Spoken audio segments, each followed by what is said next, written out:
on site, on location here. Loving being inside of these beautiful Cafe Kubal studios Monday through Friday from 9 a.m. to 11 a.m. Eastern Time. You can watch on youtube.com/wakeupcalldt, as well as facebook.com/wakeupcalldt and facebook.com/livenowdt, and listen on mixlr.com/wakeupcalldt, and of course on the wakeupcalldt.com home page. And we'd be more than happy to have you here every Monday through Friday from 9 a.m. to 11 a.m. Eastern Time. After the shows go live, you can search Wake Up Call with Dan Tortora, or one word, Wake Up Call DT, on Stitcher, Spotify, MixLR, TuneIn, Podbean, iHeartRadio, iTunes, and Apple Podcasts, and YouTube, and find shows like this one there. And of course, without further ado, it is my pleasure, my honor, and my privilege to welcome the man of every Wednesday hour from 10 a.m. to 11 a.m. Eastern Time, joining me for fantasy football over the years, my fantasy co-host, Mr. Mike Sofka of Hall of Fame FantasyFootball.com, as well as the Winning Fantasy Football YouTube channel that is out there, and of course, our Facebook group, Winning Fantasy Football, where you can join us and talk about fantasy every day of the year, all day long. Mr. Sofka, welcome back to the broadcast. Hey, thanks, Dan. How you doing? Doing very well. Now, Mike, I got into it very sparingly. I just kind of made a note that it was crazy. But what are your best words to describe what we saw in Week 1 of the NFL, where we saw Green Bay almost get shut out when and remember, New Orleans was displaced. They didn't win that game in New Orleans. They won that game at TIAA Bank Field in Jacksonville because Shad Khan and the crew were nice enough to let them have the field for the day, as Jacksonville was at Houston, losing to the Texans. So we see Green Bay almost lay a goose egg, and Jameis Winston go off for 5 touchdowns, no interceptions on the day. Bunch of non-household name New Orleans Saints scoring, making it happen. Jacksonville, albeit Trevor Lawrence throwing 50. Anytime a rookie's throwing 51 times, 99% of the time they're going to throw a pick. He threw 3, but he also had 3 touchdowns. But somehow Tyrod Taylor just exposed. Everybody's focusing on Trevor. Tyrod Taylor exposed the fact that Jacksonville's defense had a bunch of holes in it. So there's that game. There is, Baltimore not having, they lose a running back, lose a running back, and then force overtime on the road at Vegas. Cleveland almost takes down the Chiefs, which they almost did last season. What was your take on Week 1 of the NFL, which I think very plainly I can call it a frenzy to kind of understate the first week of the NFL this season? Well, there was some eye. I mean, the Eagles smoking the Falcons in Atlanta. I think the Eagles looked like a well-rounded team. Meanwhile, Atlanta couldn't make it out of their own house. They kept hitting the snooze button. Yeah, we'll be there. They never showed up. Same thing with the Packers. As you said, with the tribulations the Saints had to just have a game, having to find a place, and then the Packers just looked lethargic. I mean, they're just no energy, no nothing. It didn't seem like anybody was ready to play on that team. I did like the Dolphins and the Patriots game, a 1-point game. Dolphins sneaking away with a 1-point game in New England. I was disappointed in the end of the Raiders and the Ravens game, which almost ended in overtime. The Raiders won, and I think it's a great way to open that stadium. The Steelers shocked me going into Buffalo and taking care of business. Let's see here. The Cardinals, I thought, had an easier time with the Titans than I thought they should have. The Colts barely put up a fight against the Seahawks when the Colts were at home. Washington losing their quarterback, losing Ryan Fitzpatrick, and still in a chance to win the game. The Jaguars, should have won that game. I don't understand how they could let them go up on them that early. It was not.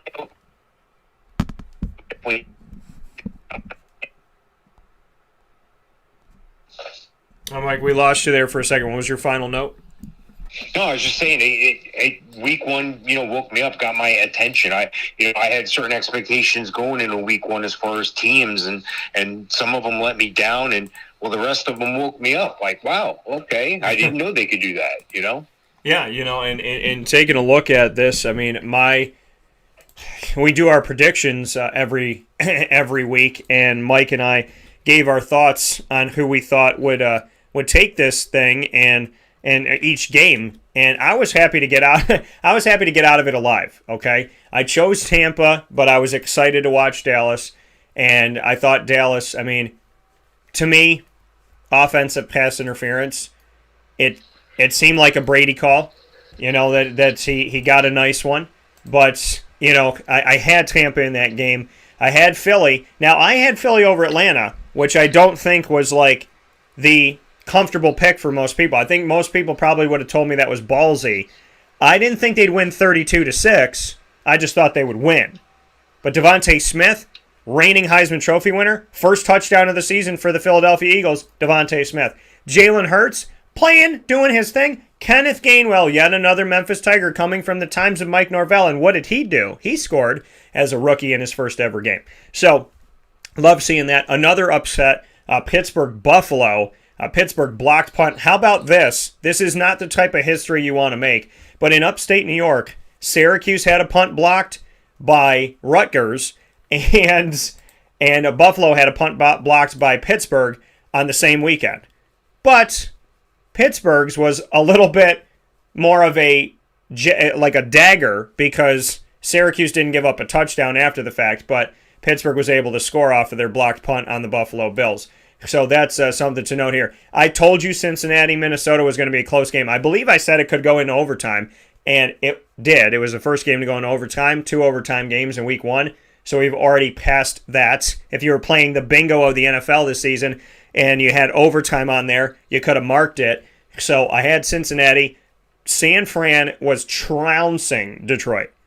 And Detroit ended the game on a 23-3 run, which should make San Fran's defense feel not great. And I had Detroit. That was another ballsy pick. They lost that game. Mike had San Fran. I thought that Tennessee would show up against Arizona, but shout out to Chandler Jones, Union Endicott football. I just sat down with their current head coach and a couple of their players in Sunny and D with Sunny Spira at Progressive Dental down in Endwell, New York on 565 Hooper Road. And we literally just sat down with Union Endicott's football team. That is the alma mater of Chandler Jones. He turns around that weekend, has 5 sacks, and he went to Syracuse. So shout out to him. Seattle I had over Indianapolis. I wasn't worried about that. I had the Chargers. Mike had Washington in that. Carolina, hell hath no fury. Like, somebody scoring when a team screws them over. And Sam Darnold, Robbie Anderson, not only did they win 19-14 over the Jets, their former team, but they scored together. And the first touchdown pass of the season and the first touchdown pass ever by Sam Darnold as a Panther is to his former teammate, Robbie Anderson. The Jacksonville game, I did not think Houston was going to score almost 40 on them. And Tyrod Taylor, I respect, but I thought that they'd be able to handle him, and they didn't. Kansas City, close in this one with Cleveland. They were able to pull it out. Miami, so happy they won. I picked New England, but Miami somehow...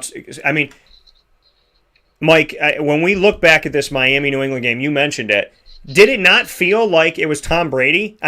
Bill Belichick in 2 minutes remaining, and he's got it to a 1-point game. You know what I mean? Like, this to me felt like the old Patriots. Did you get a sense of that? No, not at all. I mean, Tom Brady's Tom Brady. He's the GOAT. There's no comparison. I mean them being close. I mean the fact that Belichick loses Brady and he's still got a team down the wire close to somebody. I'm saying like the fact that Belichick can't be counted out is what I'm saying. Well, Belichick's a great coach, and Mac Jones is a good quarterback. They had the battle of the Bama quarterbacks there, and Mac Jones had the better surrounding talent, better game plan, obvious, more effective, had a higher quarterback rating because of that. Jones didn't have a pick. Yeah, it was crazy to see. What was your final point there? You cut out again. I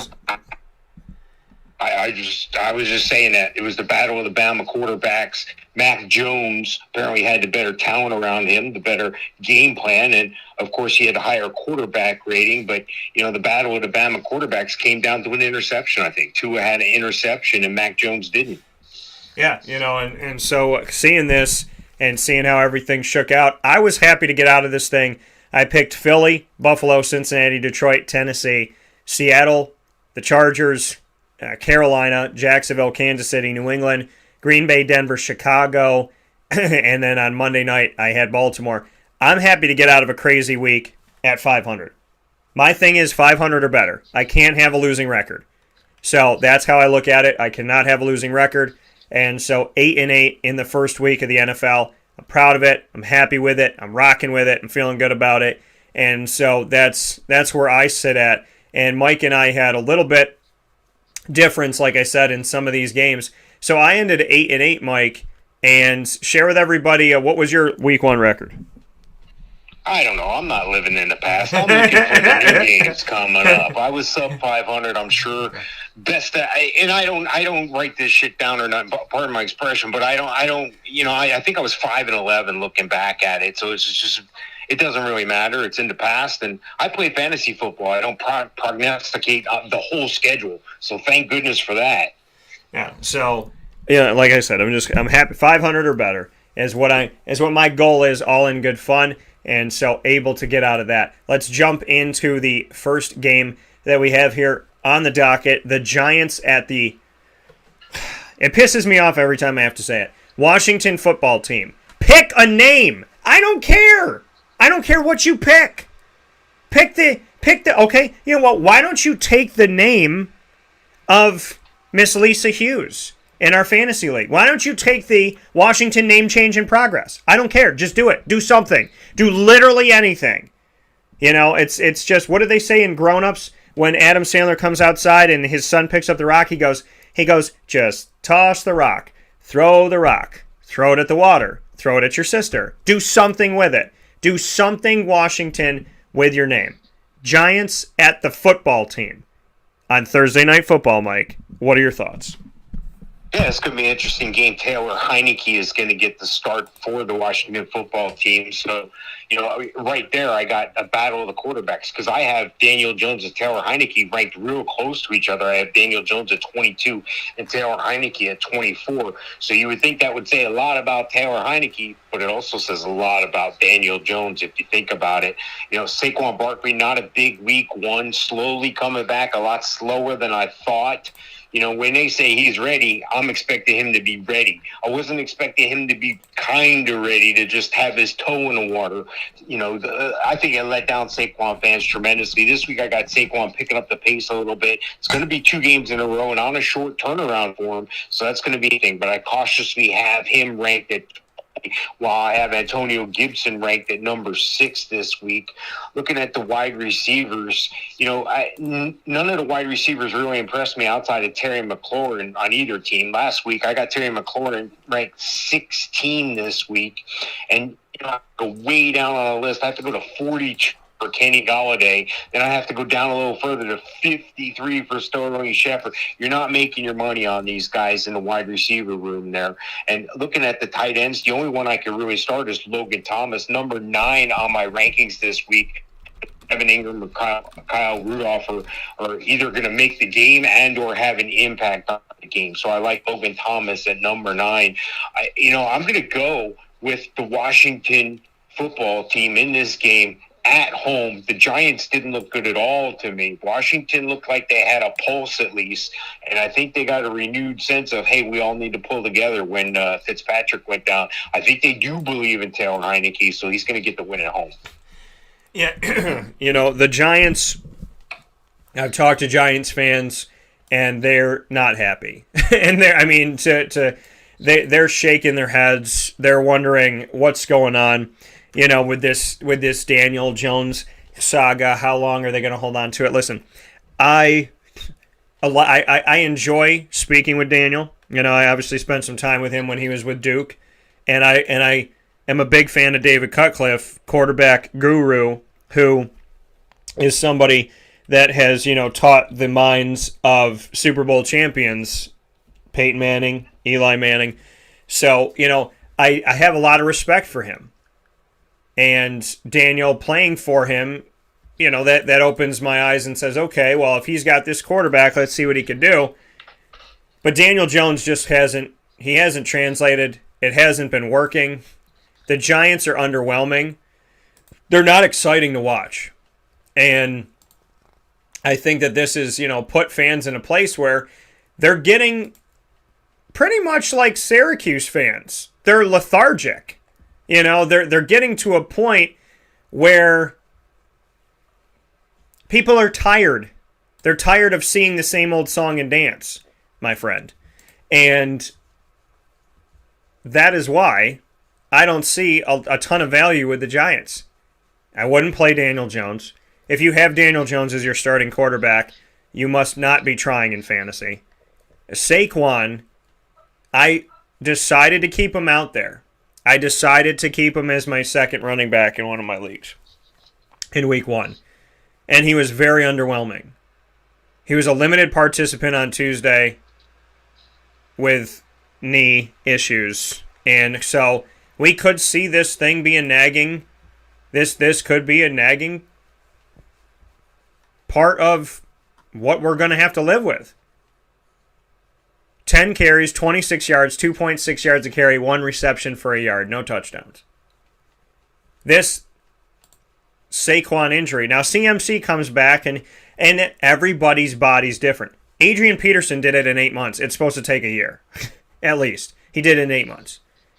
So, Saquon, temper your expectations. He dips on my list. He's a lower-end running back, too, because he's playing Washington's defense, too. Let's not forget about that. So, Sterling Shepard, a guy who I can't believe is still with the Giants, he was a bright spot, but I don't expect a ton.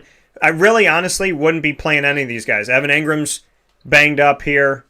Kenny Galladay, Darius Slayton, Sterling Shepard. If you're in a deep league and you have 4 wide receivers you're going to put out there, or 3, and it's a deep 12, 14, 16 team, you got to just grab somebody else, put them out there as a flex. But even that makes my stomach kind of queasy. Taylor Heineke, I'm not expecting a ton from him. I don't think he should be out there for you on fantasy this week. Antonio Gibson's worth the play as a running back, too. Terry McLaurin. Actually, I would say Antonio Gibson low end 1, high end 2. Terry McLaurin is worth the play as well because he's playing the Giants. And Logan Thomas scored, and I picked him. I had him in one of my leagues, so I like him here. Eric Flowers, who the Giants drafted, mind you, he's going to be the starting left guard for Washington. He's been all over the country, including in Jacksonville for a short time. So I think McLaurin, Thomas, and Gibson are worth the play. Gibson, the best of the bunch, and nobody on the Giants. And I'm going to pick Washington at home because it's just, it feels like Syracuse. It's going, what are you going to do this again? This is what you're going to do again. You're going to put the same stuff out on the field expecting a different result. The definition of insanity. So I'm going with Washington. Cincinnati at Chicago, Mike. What do you got? Yeah, it's going to be an interesting game to me because I think this is going to be a real road test for the Bengals and Joe Burrow. It's different when you're playing in your own backyard versus somebody else's backyard. You know where all the little divots, sweet spots are. But Joe Burrow's still on his way back from that knee injury. But I thought he did look pretty good last week. He looked so good. I got him as quarterback 12 this week. He's ranked number 12. And, well, on the Bears side, well, not so much. I really can't go that high with the Bears quarterback, Andy Dalton. He's at 32. We're going to see some Justin Fields, I think, still. Looking at the running backs, though, this is where the money's made here, if there's money to be made. Joe Mixon, number 7 on my rankings here, and David Montgomery looked pretty good in week 1. He's 16 this week. I think he'll have a good showing. And looking at the wide receivers, Allen Robinson, he's the best wide receiver on the field. He's ranked number 11 this week. And looking at the wide receivers for Cincinnati, T. Higgins, 27 is where I have him ranked. Tyler Boyd, 33 is where I have him ranked. Jamar Chase, a little bit higher than both those guys, 22. So you definitely have more value on the side of the Bengals. Tight ends are really, I'm not excited about any tight end on the field here for either team. Maybe a Cole Kmet at 16 for Chicago. And looking at the game itself, I think Cincinnati's going to have a pretty good game. But it's hard for me to go against the home team in Chicago. But I'm going to do it anyway. I'm going to go with Cincinnati and Joe Burrow. Yeah, Chicago, I mean, listen, they did not. I'm happy, again, I'm really happy that Justin Fields played in his first ever opportunity that he could. He can say he played in the first game that he was available for as a rookie. He played and he scored and was able to run in that touchdown. I love it. I think it's great. And at the same time, I'm not expecting much out of Chicago as of right now. So, and a good morning to Alan. So, not expecting much out of Chi-Town by any stretch of the imagination. And I know some of you had asked some questions last week, and we were not completely, for whatever reason, we weren't able to get to them when I went back into the archive to answer those questions. So, if for some reason we didn't get to your question that you asked us here, I apologize for that last week, but we're happy to answer them now, and I'm actually going to answer them as we go here to make sure that we get to all of these, because I want to make sure we answer questions. We had a bunch of questions come in last week on youtube.com/wakeupcalldt for Mike and I, and for some reason they did not pop up after the show, and so we weren't able to answer them for you, so I'm going to answer them instantaneously to make sure we don't miss a single question here, and we're going to answer some of them right now, so I'm going to ask for Mike's help in this, but we do have a question that just came up, so before I give my analysis of Chicago and Cincinnati, let's answer this question that came in here, and let's see what we got. So the question that we have first is coming from, all right, so we have a CN said, do I drop Russell Gage for Jalen Reagor or Devontae Parker? I also dropped Terrence Marshall for Tyler Boyd. Good move. Mike, your thoughts first, and then I'll go. Yeah, I'd go back and pick up Terrace Marshall again and drop Russell Gage. That's a bad move. You want Terrace Marshall, and you Russell Gage. I tend to have more patience. I wouldn't pick up those other guys if you're itching to drop somebody and pick them up, because that's what we do in overreaction week one. Overreaction Monday. The world's on fire. Cats and dogs are living together. Everything's crazy. Watch your waiver wire in your league. You're going to have people that are going to pull the trigger too quick. You're going to have people give up on people. You may be able to steal a top player like a Saquon or an Elliott through a trade at this time. Owners are impatient. Everybody's impatient. It's been 1 week. There's been 1 week of football. We have 16 more games for each team. 17 more weeks of this. And you're going to take your entire year of preparation and listening to us and throw it out the window over one game. You can't do that. You can't do that. You got to have patience here. If you haven't followed us, if you haven't followed my drafting system, you're going to be doing this. Be patient. Be patient. That's the key to week one. And take advantage of everybody else's mistake. But if you're really itching to make that move, drop Gage and go back and pick up Terrace Marshall, but you'll probably have to wait for him to clear waivers now that you've already dropped them. Yeah, and I agree, and we just wrote back to CN, so thank you here for writing in to us on YouTube. You can write to us on Facebook. This is why you watch the show live, so instantaneously we can answer your questions, and so make sure that you do that. YouTube.com/wakeupcalldt, Facebook.com/wakeupcalldt as well. When the questions come in, we're answering them here on YouTube and on Facebook. And so CN again said, do I drop Russell Gage for Jalen Reagor or Devontae Parker? That's a no. And then I also dropped Terrence Marshall for Tyler Boyd. Good move. Jamar Chase, again, like Mike said, week one. T. Higgins has a great relationship with Joe Burrow. They were doing great.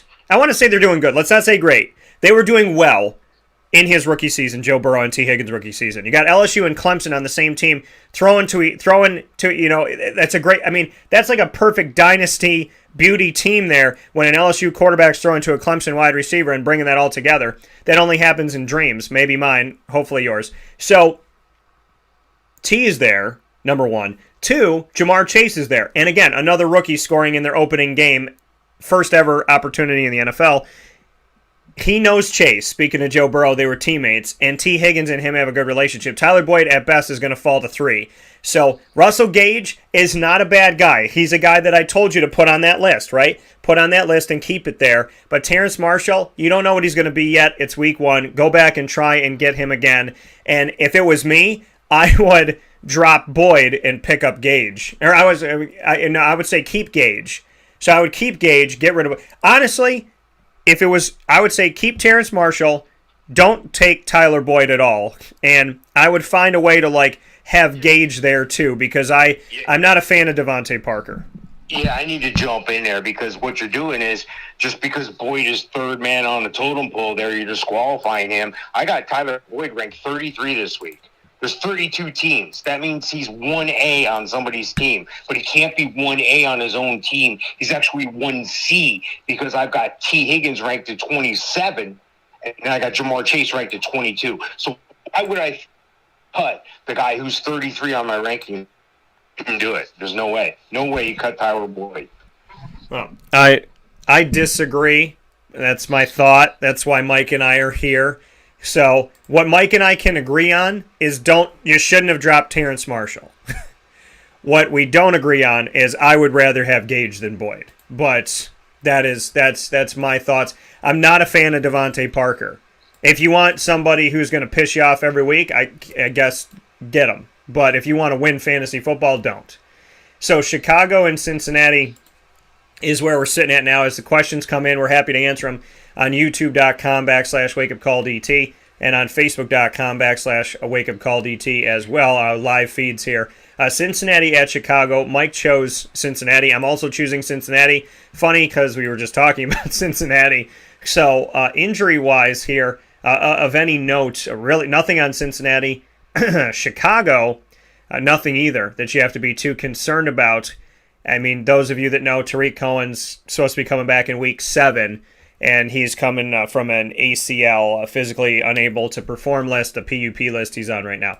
But besides that, I'm going with the road team as well. I think Cincinnati's got a lot of firepower, and Chicago doesn't offensively. I think Justin Fields is going to make them. He's going to be like a multiple. He's going to be a Swiss Army little weapon because he's going to run and he's going to pass. Like he's going to be able to make their offense have different wrinkles in it when he eventually is the guy.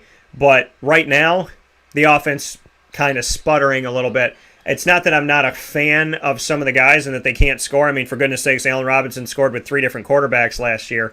But Cincinnati has more firepower. Joe Burrow worth the play in this game against Chicago. Their defense does not scare me. I would have him not necessarily. I mean, he's not going to be above a lot of the guys we talk about, but I like Joe Burrow in this game. I still think he's a QB1.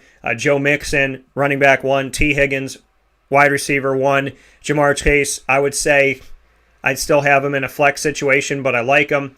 And on the other side of it for Chicago, David Montgomery did get into the end zone. He's a lower end running back 2, higher end 3 in my opinion. And Allen Robinson, how can you not play him? I think he's a wide receiver 2 this week. And Darnell Mooney, if you're deep and you got to play a flex, then maybe he goes out there for you. In my opinion right now, if your team was drafted correctly and you made the right moves, he should be your last option at wide receiver right now on your team if you got 4 or 5 guys. And I don't think it's the right time to put him out there. Cole Kmet, not bad. He did get into the end zone, so he's not a bad bet for you. I still consider him a tight end 2, and that's where I have it. I think this week, though, he might have some tight end 1 numbers. I got a good feeling about Cole Kmet, so that's where I would take it. And again, I'm going with Cincinnati. Next game we have up here, Mr. Sofka, will put us Houston at Cleveland. Cleveland almost took down the Chiefs. Houston looked really good with Tyrod Taylor. What do you got? Yeah, Cleveland almost took down the Chiefs. Texans looked really good against the Jags. That means what? That means the Texans are going to smoke Cleveland in Cleveland. Cleveland's a 12.5-point favorite in this. It's hard to go against that because of some of the weapons they have.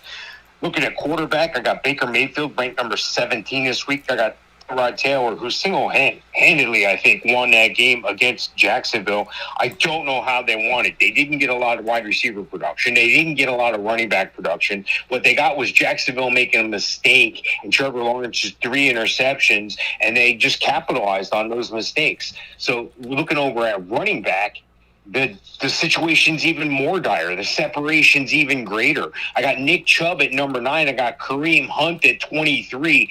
And I have to go down to like 40 to get Mark Ingram at 58 years old, running back.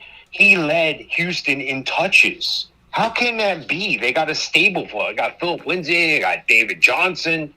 I don't know what's going on in a Houston backfield, but they're not going to win very many games that way. And looking at receivers, same thing. I can't rank a wide receiver top Houston. Cleveland, I got Jarvis Landry. A lot of air power in this game, and Odell Beckham at 57. They got to show me something before they can climb up on these rankings, and right now I'm just not that confident. I think it's going to be a true run game. I think they're going to control the ball. Cleveland's got a pretty good defense. If you hadn't noticed, they can pressure the quarterback, and that's what kept them in that game last week. I got Austin Hooper at 19 as far as the tight ends. I can't start any other tight end in this game. And like I said, you know, the football gods are going to dictate that Texans going to walk in and blow out the Browns, but I have a feeling the Browns are going to win this game straight up. Yeah, I got the Browns in this one as well. Mike, we got a question coming in here on youtube.com /wakeupcalldt. Should this, Rendon wrote in here, should he trade Tyler Boyd for Brandon Ayuk? That's an interesting question because Brandon Ayuk's supposedly in the doghouse. Trent Sherfield got the nod over him, and he did show up. A lot of people don't even know who that guy is. First time you're hearing his name is when I mentioned it. You know, Brandon Ayuk has all the talent in the world. He did have the opportunity to show that last year. I don't know what the rest of your lineup is. That would depend on that. If you're looking for similar production, I say, yeah, they're going to be similar in production. If you're looking for this guy's going to win the championship for me single-handedly because I don't really have any other good wide receivers, stick with what you got, you know, without knowing more information. You know, otherwise they're about the same, so it seems like a fair trade. Yeah, I would imagine that Brandon Ayuk has more of an upside right now, and so that would be how I would look at it is longer term, I'd be saying, okay, maybe Brandon can pay off more than Tyler. But like you said, like Mike talked about in the doghouse, you know, it's what happens here. I can't imagine that he'll be off for a long time and that this is a guy that's going to be a forgotten man in San Francisco because of the fact that, you know, they did go out and draft him. He is a young wide receiver, and we know that he's talented. So I can't see that this is going to be too much of an ongoing issue, a forever thing. So I like it. If you traded for Brandon Ayuk, I'd be okay with that. So I'm okay with that trade as well. Thank you for the question, Rendon. And if you have questions, facebook.com /wakeupcalldt, right into the live feed. You can also write into the live audio feed, mixlr.com /wakeupcalldt. And of course, youtube.com /wakeupcalldt. So make sure you write in there for us as well so we can answer your questions as we go. Houston at Cleveland. I'm going with Cleveland in this one too. If Cleveland's pushing Kansas City to the brink at Arrowhead on the road, then that's telling me something about Cleveland. Now, Cleveland's an up and down team, but I feel like they're more up than down. I do. I think in the last season and I think this season we're going to see more up than down for Cleveland. I think in other times they really frustrate the heck out of you. You know, Mike and I would pick them to be good 2 years in a row, and they just didn't. I mean, they had it on paper and they didn't come through. And then last year they started to look a little bit better, but I'm like, how can I say great things about them knowing what they've done to us these last couple of years? And, you know, I mean, so I think Cleveland has what it takes to be better than not better. You know, I don't think that they're the roller coaster like they used to be, and I feel good about them in this game. Tyrod Taylor, if you play two quarterbacks in your league, then I would say, you know, he could potentially be worth the play. I would probably leave him off of this. Again, it's 1 week. He was playing Jacksonville, and their Swiss cheese defense. That defense looked atrocious. So I'm not a big fan of that. I mean, he broke off and ran toward the end of the game, and it was just embarrassing. Ingram, Lindsey, and Johnson, it's hard to pick here because they're all former starters. But Mark Ingram, if I had to pick anybody, I'd put him out there as maybe a running back 3 for you this week. You should have people above him that should be your 1s and 2s. Cooks, I would put him at a lower end. I would probably put him at a wide receiver 3, to be completely honest. And then Cleveland's side, I like Baker in the game. I do. And so I'd have him as a lower end quarterback 1. Nick Chubb and Kareem Hunt, I shouldn't have to tell you, but I'll tell you, play them. Jarvis Landry looks like he might be involved in some trick plays and in throwing the ball and in kind of like wildcat pieces. So I think he's a wide receiver 2. I'm not a fan of Odell Beckham, and he didn't do anything of note. So, and he's not 100%. So I would probably stay away from that situation. He's questionable coming off the knee ACL, like Saquon. So I like Jarvis Landry in this game, and Nick Chubb and Kareem Hunt. I mean, they are the best 1-2 punch at running back in the NFL right now because they both, when it comes to fantasy, because they both eat. And, it's hard to keep both guys fed when you have a fantasy football backfield with 2 different players that are trying to be starters. But it works there, and I like it. Rams at Indianapolis, Mike, what do you got?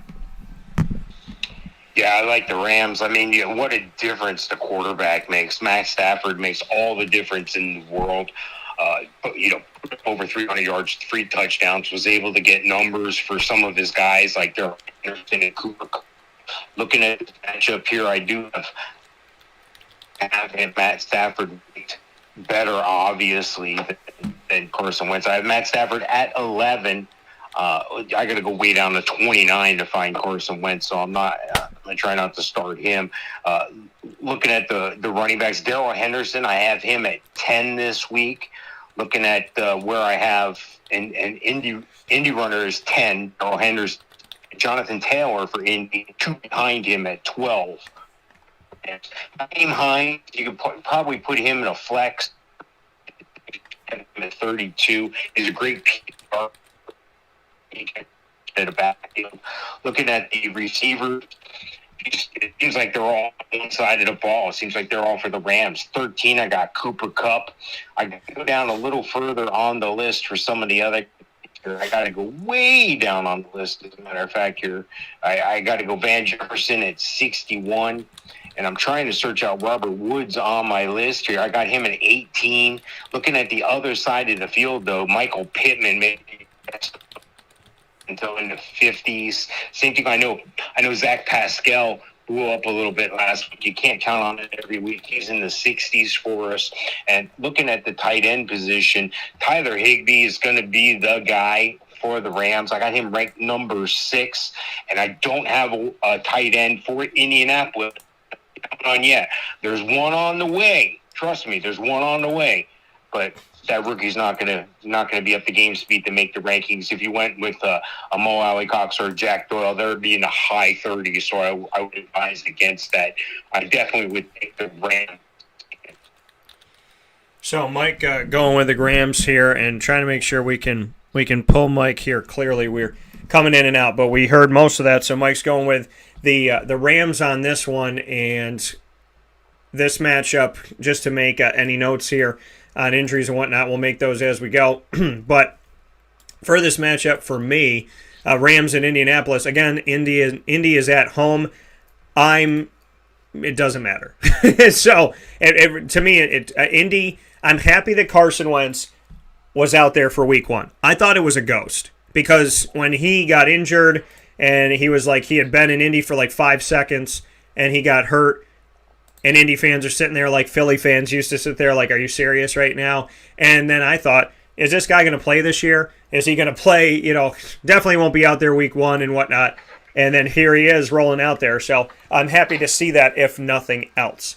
But as far as fantasy goes, I'm liking Matt Stafford in this game. I'm liking Darrell Henderson, Robert Woods, Cooper Kupp. They both ate with their new quarterback, Matt Stafford. Was able to find them both, making fantasy fans happy. Van Jefferson got involved in as well. The first touchdown pass thrown by Matt Stafford as a Ram was to Van. So Vans, they make her dance. And so I like this one. I like Higbee too in this matchup as well. I like a lot of Rams. I said this could be the most weapons that Matty Stafford has had, throughout on a team. Yeah, he had Megatron, but I'm talking about all the way around, just the many places, the 5 places he can go, arguably. So I think Matt might have his best season this season. On the other side of it, Jonathan Taylor's worth the play. Michael Pittman's a wide receiver 3. Zach Pascal, that boy stepped up and went to work. So 2 touchdowns here. Again, it's 1 week, and they weren't playing the Rams. So Pascal, I would say, is a flex guy, wide receiver 4. Hines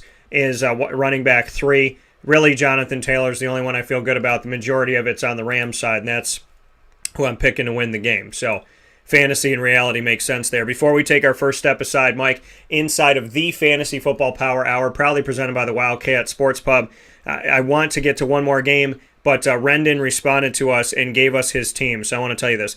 He said that he originally said, would you trade Tyler Boyd for Brandon Ayuk? Then he said 10-team PPR Superflex. My team is Christian McCaffrey, Josh Allen, Kyler Murray, DeAndre Swift, Robert Woods, Deontay Johnson, George Kittle, Tyler Boyd. And then on his bench, Javonte Williams, Melvin Gordon, Jamar Chase, Jerry Jeudy, Chase Edmonds, Tua, Will Fuller, and Marvin Jones. Yeah, you take Chase off your bench and put him in your lineup. What were the top wide receivers you gave? What was the starters? Boyd. His starters, Robert Woods, Deontay Johnson, Tyler Boyd.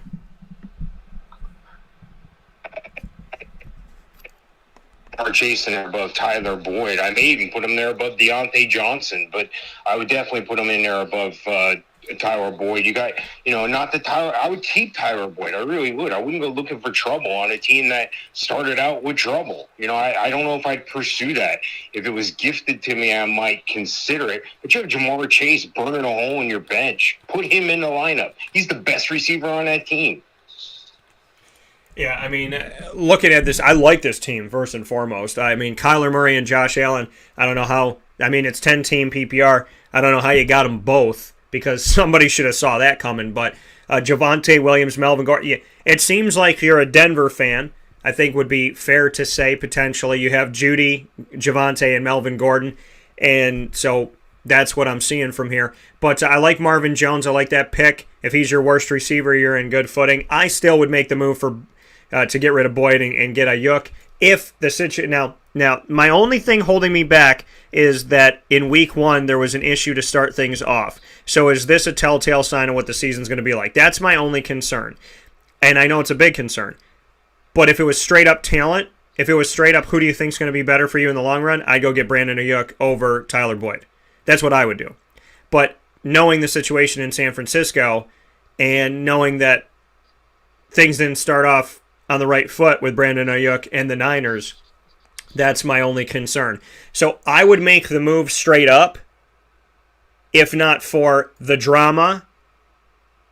So you got to kind of take a chance. And, do you think the drama's going to... it's a gut feeling. Is the drama over or is it not? So, that's the situation. But I do like this team. And, Javonte Williams and Melvin Gordon, you got the handcuff there. And then... Yep, and he just said, yep, go Denver. I like Brandon because his upside. Tyler's the worst wide receiver on my team and the last person I would start as of right now. So, you're in a good situation because whether you have Boyd or Ayuk, you're looking at the fact that these are not your best receivers. You have a team that you drafted well, so you're in good footing and you're in good shape. So either way, are you completely losing? Well, if one of the guys goes off, yes. But, ultimately, it's up to you. This is a guy who's going to be on your bench right now, and that's the position. Like I said, straight up talent. Brandon for me. Tyler Boyd right now is the better option because of Brandon's situation, but just look at it and watch it. Jay wrote into us, do I start Mark Andrews? He never has good games against Kansas City. And so that's the question that came up here as we got a big-time Sunday night game, Kansas City-Baltimore. Mike and I are going to get to that game, but we've been asked this question here right now in the moment, and I want to be as instantaneous as we can. So, Mark Andrews, yes or no? Yeah, I got him ranked number 5 this week as far as tight ends go. Look, there's certain guys you're going to play every week. Are they going to be number 1 every week? Not at all. It's math. It's a law of averages. It's matchups as well. But you got to look at certain guys that are going to be the mainstay in that offense. And in that offense, the one target that's always steady Eddie is Mark Andrews. So yeah, I'm totally confident in Mark Andrews. I had him number 5 this week. Yeah, I'm going to tell you, and I just wrote in to Jay, I would definitely play Mark Andrews again. What's the alternative? Right. Well, and that's the thing, too. I mean, Jay, who's your backup? So, and like Mike alluded to here, he's one of those guys that you play. I mean, it's like set it and forget it type of thing. I mean, there's certain guys you put out there. If you got Mark Andrews, then, outside of the bye week or, gosh forbid, an injury, you play, that's who you play. So his backup's Jared Cook. Yeah, we definitely play Mark Andrews. Mark Andrews, top 5 going into this year, into drafts, top 5, and top 5 this week. He's number 5. So the only guys I have ranked ahead of him this week and in drafts was Travis Kelce, Darren Waller, George Kittle, T.J. Hawkinson, then Mark Andrews. Now, there's a little bit of drop-off depending on where Kyle Pitts decides to land himself. There's a little bit of a drop-off after that. If you were to tell me, Mike, I have Tyler Higbee. Mike, I have Noah Fant. I have Dallas Goedert. I have Jonnu Smith. Now we're asking questions. A guy like Mark Andrew, you plug and play. Yeah, I think that's yes. Yes on yes on yes. So play Mark Andrews. Just updating here on YouTube so that you guys all have it. Mike and I went Washington over the Giants, Bengals over the Bears for both of us here, and we also went Cleveland. We've gone complete, so we're gonna get to Buffalo, Miami in a second. But Mike and I have the same picks this week, so as of right now. And last week we had a few different ones, but Washington over the Giants, Bengals over the Bears, Browns over the Texans, and Rams over the Colts. And I just gave you my thoughts, and so on fantasy-wise. So we're going to jump into the next game, Mike. Buffalo at Miami. What do you got? Yeah, well, this one screams quarterback. I mean, Tua, looked like he had a pretty good, solid performance last week. Josh Allen, one of the better quarterbacks in the league. But last week,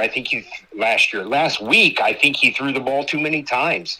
You can't throw the ball 50 times in a game and expect to win. If you're throwing 50 times, you're probably losing the game, and you probably need some heroics to come back, like Derek Carr did on Monday night. Josh Allen, he's going to be okay though. He threw for 270 last week, but again, that was a victim of throwing the ball that many times. And I'm interested to find out why Zach Moss wasn't active last week. That was a shocker as well. So going into this game, knowing what we know from last week, I got Josh Allen number 2 because I don't think Miami's defense is going to be able to slow him down in that offense. And, I flipped the script. I go on the other side of the ball. 2 is ranked respectively here. 13. He wasn't ranked that high last week. He is a little bit higher this week. 13 on the rankings for me. And then going over to the running backs, Devin Singletary, the best running back on the field. And if Zach Moss was benched last week, that means there's something else going on. Maybe he's going to be eased back in.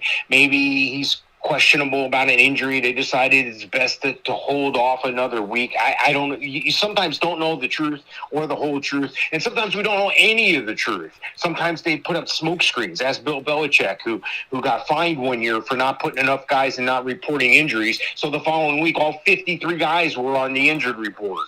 So I mean, it is what it is. They're going to tell us what they want us to know. Evan Singletary, number 1 running back this week, number 1 running back on the field. Myles Gaskin, number 25 on the rankings. I'm not going anywhere else in the running back fields for either team. And looking at the wide receiver, Stephon Diggs, the best wide receiver on the field in this game, number 3. I'm going to go down, but I'm hard-pressed to find a first Miami guy on my rankings is Will Fuller, who hasn't played a game yet. He was suspended last week. He's 32 on my rankings.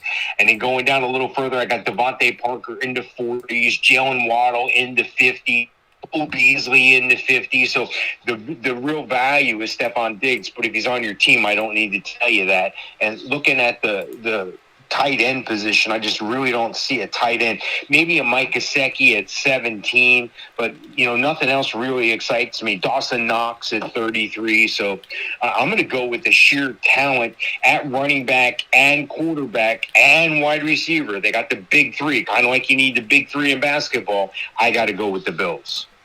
Yeah, the Bills definitely looked ugly in their first game of the season. I mean, I was out at Pizza Man in Baldwinsville on 50 Oswego Street. Great place to watch the games, and they got the NFL tickets, so you're going to see every game there. The fans were not pleased with what they saw on the field.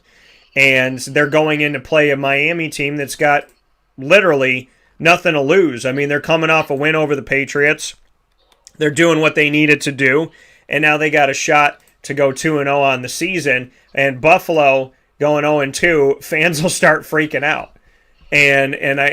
So I mean, this is a big. I think Miami can play more fluid, and Buffalo's got to play a little bit. They may play a little more tense.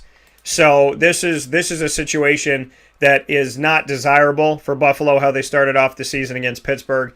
I think Miami's going to give them some hell. My guy Trill Williams is there, played DB for Syracuse, was undrafted, picked up by the Saints, and eventually moved over to the Miami Dolphins. So a lot of love for Trill playing corner. And he's been a rover, he's been all over the defense in Syracuse where they play 3-3-5 and rely heavily on the back line. So much love to Trill, and I hope you have a fantastic year, and I hope things only get better. And he's doing more than I thought. I thought he needed a little more time in college, and so I'm happy to see he made a 53-man roster, and God willing, he'll get out there and do some good things. He's got a shot against Josh Allen if and when he does get out there in this game. So I like Josh Allen in the matchup. Matt Breida has been moved to number 2, folks, and Devin Singletary number 1 here. Devin Singletary, to me, he had 80 yards in the loss, so I'm going to put Singletary as a running back 2. Josh Allen as a 1. With Zach Moss moving further down the depth chart, it's better for Singletary, just for you fantasy owners. So in some leagues where you didn't draft either one of them, you need to get him like 5 minutes ago. And for those of you that have him, I think he's trending upward. I think this is a good week for him. So Josh Allen, Devin Singletary, obviously Stephon Diggs. I don't know why Gabriel Davis is on the depth chart as number 4.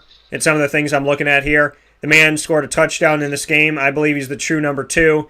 So I like him here. Emmanuel Sanders was 3rd in targets. So Cole Beasley, good for PPR, good for flex. Gabriel Davis, worth the play. Stephon Diggs, worth the play. Dawson Knox got involved, but that's 1 week, and I'm still not. I got to see consistency, so I wouldn't put him out there yet. Tua in this matchup, I would say, Tua's a quarterback 2 in this one for me. Myles Gaskin is a running back 3. I'm not a fan of Devontae Parker. Jalen Waddle scored in his first game. I got him as a low-end 2, high-end 3 wide receiver, and Will Fuller as a wide receiver 2. Mike Gesicki is a low-end tight end 1, high-end tight end 2. So a lot of guys to play in this one. And Buffalo, don't make me wrong twice. I'm going to go with the Buffalo Bills. With that being said, Mike and I are going to take a step aside for a fast break. When we come back, plenty more as we get you set for Week 2 of the NFL right after this. Inside the Cafe Kubal Studios, this is Wake Up Call with Dan Tortora, and this is your Fantasy Football Power Hour. Not one of, not a, but the Fantasy Football Power Hour, getting you ready for Thursday, Sunday, and Monday games, and sometimes Saturday games in the NFL early as we do it on Wednesday, so you got plenty of time to set your lineup and plenty of time to ask questions on Facebook.com/WakeUpCallDT, YouTube.com/WakeUpCallDT, and on MixLR.com/WakeUpCallDT. Join us for free on any one of those avenues, any one of those sites. You can join us for free, and you can write into the show instantaneously, and as you've seen this morning, we answer your questions. So make sure you make your way out to each of those today, and thank you so much for listening and watching. This is Wake Up Call, and we'll be back after this fast break.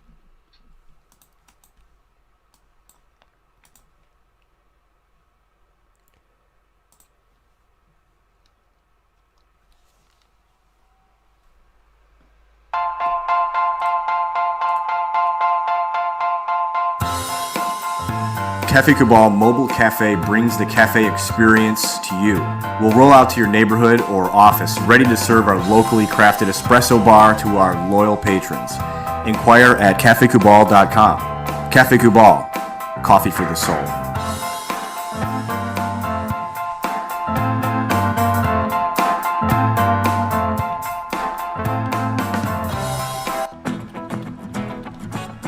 Hi, this is Amy from Mother's Cupboard, home of the whole frittata. We are open daily 6 a.m. to 1:30 p.m. For takeout orders, call 315-432-0942 and tune in to Wake Up Call with Dan Tortora for our monthly food challenge and try our Wake Up Call signature menu item available 7 days a week.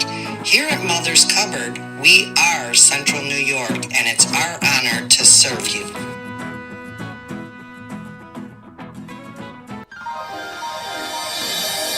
Ma and Pa's Kettle Corn and Popcorn Factory, located on 201 7th North Street in Liverpool, is home to over 40 flavors with more than 200 flavors in their total wheelhouse. Sky's the limit for this sweet and savory Central New York company. Keep it local at your parties, fundraisers, wedding showers, baby showers, and more by calling 315-450-MA-PA. That's 315-450-6272 for popcorn bars with custom flavors and colors at your upcoming event. Make sure to visit them on 201 7th North Street in Liverpool, New York. And for more information, go to maandpassnacks.com. Ma and Pa's Kettle Corn and Popcorn Factory.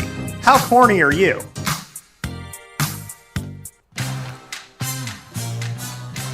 Here at Progressive Dental, we understand the importance of regular dental visits and preventive care. Cleanings and checkups are essential to good oral health. We have multiple locations in the Southern Tier, so come visit us in Binghamton, Enwell, Kirkwood, Montrose, and Norwich.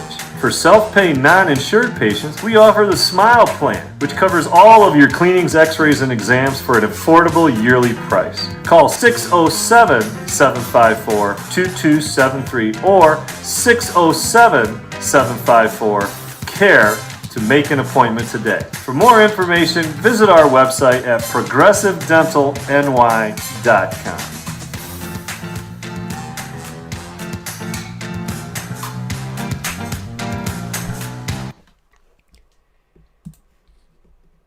The Millhouse Market, located on 3790 New York 13 in Pulaski, New York, is worth the drive every time.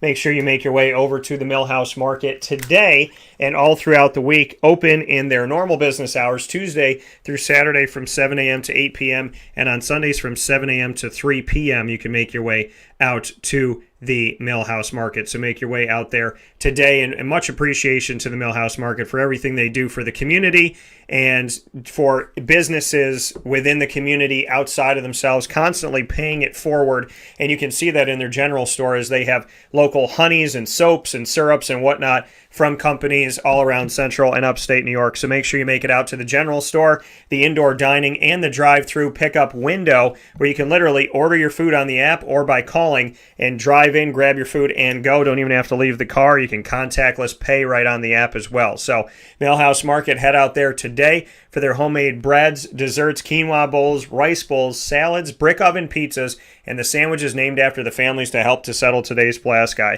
Ingrained in our taste buds and ingrained in our community, the Millhouse Market is worth the drive every time. We'll see you out there. With that being said, back here on Wake Up Call with Dan Tortora, Mike, we got another question that came in here, and the question is, let's jump to this question here. Should they start Mike Evans or Leonard Fournette in their flex spot? They got two guys on Tampa. Which one should be their flex guy? Geez, I'm flying blind here because I had a computer catastrophe here. My rankings, my computer went down. I'm rebooting, but okay. I'm going to still answer this question here. I'd have to go with, is it a PPR league, or do we know? We don't know. So if you can tell us here, if Ray or Jay here, if you can let us know if it's PPR, that would be awesome. Mike Evans or Leonard Fournette. Mike, go ahead. If it's not PPR, I would lean Fournette. If it is PPR, I would lean Evans, because Ronald Jones is dinged up right now, so that bodes well for Leonard Fournette. Yeah, I mean, I would say, yeah. I mean, it is a PPR. He said it is PPR.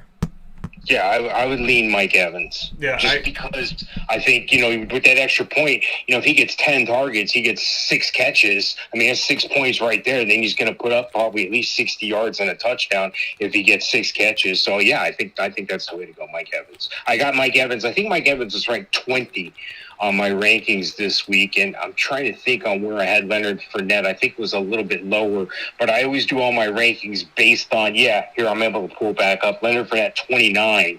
So I do all my rankings on PPR because that's what most everybody plays.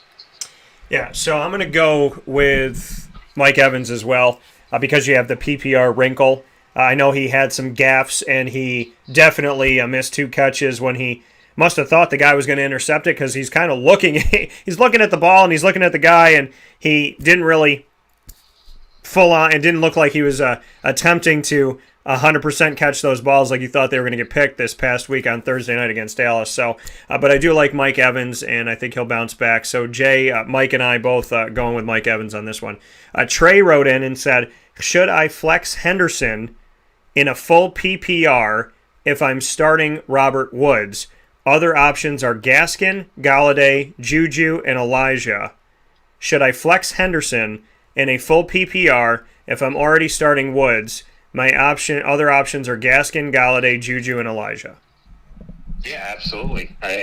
Sometimes it does matter who else you have on your roster, but it doesn't matter to the NFL. I mean, they don't care. They don't care if you were number 1 all your life in Pop Warner, college, and then you get here, you're just another guy. It's a plug and play. It's next man up. Now, there are guys that transcend that. There's the GOATs, there's Tom Brady, but it comes down to like a Mark Andrews type issue like we talked about before.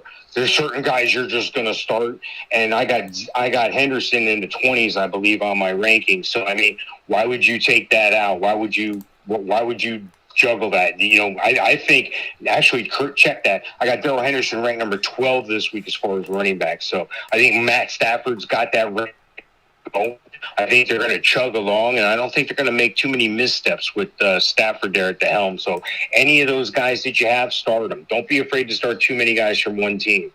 Yeah, and as Mike and I just said before the break, I mean, we gave you the guys you should play, and I said Matt Stafford, Cooper Kupp, Robert Woods, Darrell Henderson, and Tyler Higbee. They're all Rams. So, there's nothing wrong with starting a couple guys. And in the Rams' case with Kupp and Woods and Henderson. Listen, I've been talking about Henderson for 3 years because I covered him when he was at Memphis. So I was high on him way back before he was producing the numbers that people would maybe say would back it up. And now, this is a guy, I mean, they brought in Cam Akers, and he's been banged up, but they bring in Cam, and Henderson's still there. Malcolm Brown tried to do some things, and Henderson's still there, and Malcolm Brown's in Miami now. So, Darrell Henderson, I'm telling you, this guy is going to take off. I believe in him, so keep him on your team and put him out there on your roster. And I agree. Like I said, Matt Stafford arguably could have his best year ever as a quarterback right now. Trey said he appreciates it. Thank you, Trey. We appreciate the question. If you have questions for us, instantaneously we answer them. Now, you can always come back and write them into the video, but right now we're on youtube.com/wakeupcalldt answering your questions live. Again, if you asked a question last week and we didn't get to it, there was some type of a glitch, and I don't know how to describe it. I could see the questions, but I could not respond to them after the fact. So we apologize to anybody who asked us questions. We'd be more than happy to answer your questions this week. And then on Facebook.com/wakeupcalldt, mixlr.com/wakeupcalldt. You have 3 places to ask us questions. You can also write directly to Wake Up Call on Facebook at Wake Up Call DT, Twitter at Call DT, and Instagram at Wake Up Call _DT. So plenty of places for you to ask questions and give your thoughts. If you have them, please send them to us. So with that being stated, Mike, let's jump into New England and the Jets. We're going to try and go through these a little bit quicker as we got a bunch of games to run through here. What do you got? Yeah, this is a game, again, like the New England and Dolphins game. You can throw out the records. You can throw out the point spreads. Both the Patriots and the Jets are 0-1 coming into this thing, and with good cause. I mean, neither one of them are a solid team yet. I got Mac Jones at 26 for quarterback, Zach Wilson at 29. The only reason why Zach Wilson is 29 is he has nobody to throw the ball to. He's got a committee running back situation that is mired in muck. You can't start Tevin Coleman. Everybody's thinking Michael Carter is going to be the eventual guy to take that over. Ty Johnson's still making his way. I'm not like that as a coach. I don't do a committee situation. I'm going to pick my guy. I'm going to go with him. And if he runs out of gas or starts fumbling the ball, next man up. That's what the NFL is really about. So they're not doing that. Right now I got Tevin Coleman in the 40s, 43, Ty Johnson at 48, Michael Carter in the 50s. New England, I'm not sure that I can start any running back from New England either. I mean, the Jets have a pretty intimidating defensive front. They're slowing things down. I got Damian Harris at 32. He's their number one there. So I had better hopes for Ramondre Stevenson. But again, when I have those hopes for those rookie running backs, especially, you got to take your time. You got to take a breath. You got to take a step back. It takes time for these guys. And if they don't know how to pass block, they're not going to be on the field. So I'm looking at wide receivers, and nobody really excites me on either team. I mean, I'm rolling down my list here. I'm in the 50s. Oh, here we go. Here's one. Nelson Aguilar at 53. So if Nelson Aguilar is on your team, he's 53rd best wide receiver this week, according to my rankings. And I'm struggling. I got to go all the way down to like the 90s to find it. So don't start any of those guys if you can help it.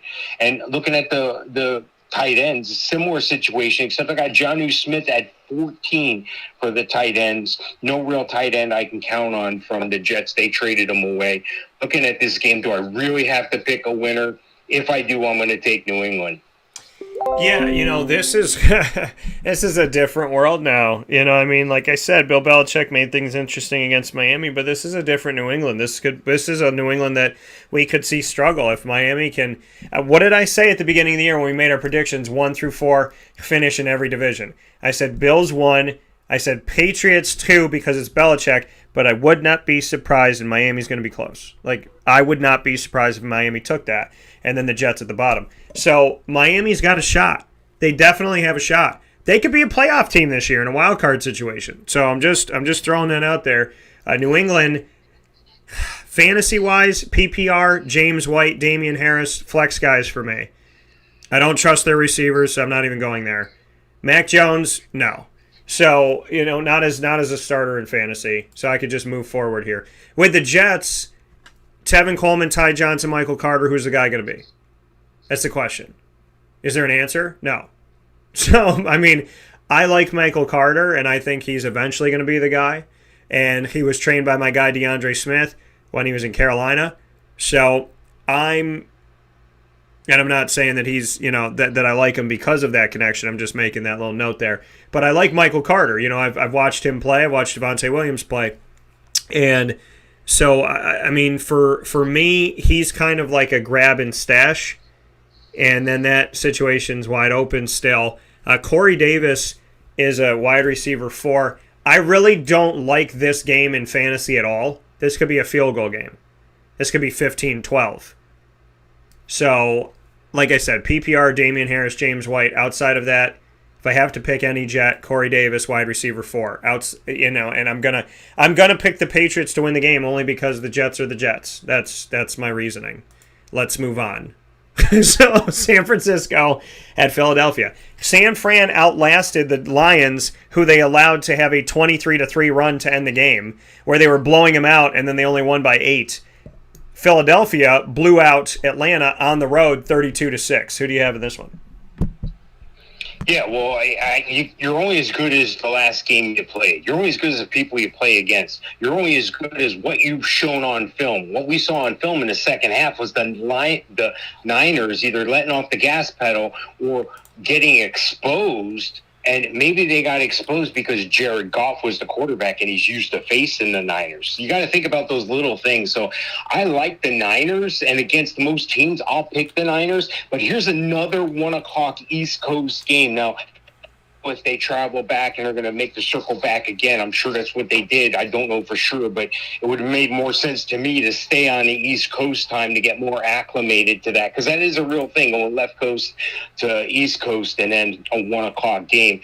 Both these teams 1-0 going in. The difference, though, is going to be on the field. Obviously, it's going to be in the players. And you could start at quarterback, and you got to wonder, well, how's Garoppolo doing? I mean, Lance came in and threw a touchdown pass. Threw one pass, it was a touchdown. The fans want to see that change at quarterback. They're not going to see that change anytime soon. You're going to see glimpses of it, but you're not going to see anything steady Eddie anytime soon. Jalen Hurts, I do like him. He's number 9 on my rankings this week. I think he does enough with his legs and his arm to warrant that.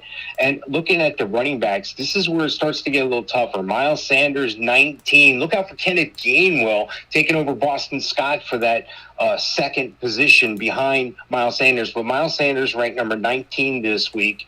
And I have to go down a little further for Elijah Mitchell, who broke out last week. Trey Sermon, who was supposed to be the breakout guy, didn't even dress. He was inactive. So what happens? Raheem Mostert goes down with what is now a season-ending injury, knee surgery warranted. At first they said 6 to 8 weeks. He vied for a different option, and now he's out for the season. But they also have JaMychal Hasty in the group as well. So, again, a mired committee. But Elijah Mitchell looked like, if you're in a committee situation, this is what's supposed to happen. One guy's supposed to break away from the pack, and then that's your guy. So it looks like that's what they're going to do in San Fran. Looking at the receivers, the highest ranked receiver I have is Deebo Samuel at 19. I can't really go to Brandon Ayuk because I don't know his position. I'm not going to take a Trent Sheffield over some other guys that I have in the 40s. So, looking at receiver, there's no other real option on either side of the ball for me there. And then looking at the tight end position, obviously you got George Kittle. George Kittle, number 3 tight end this week.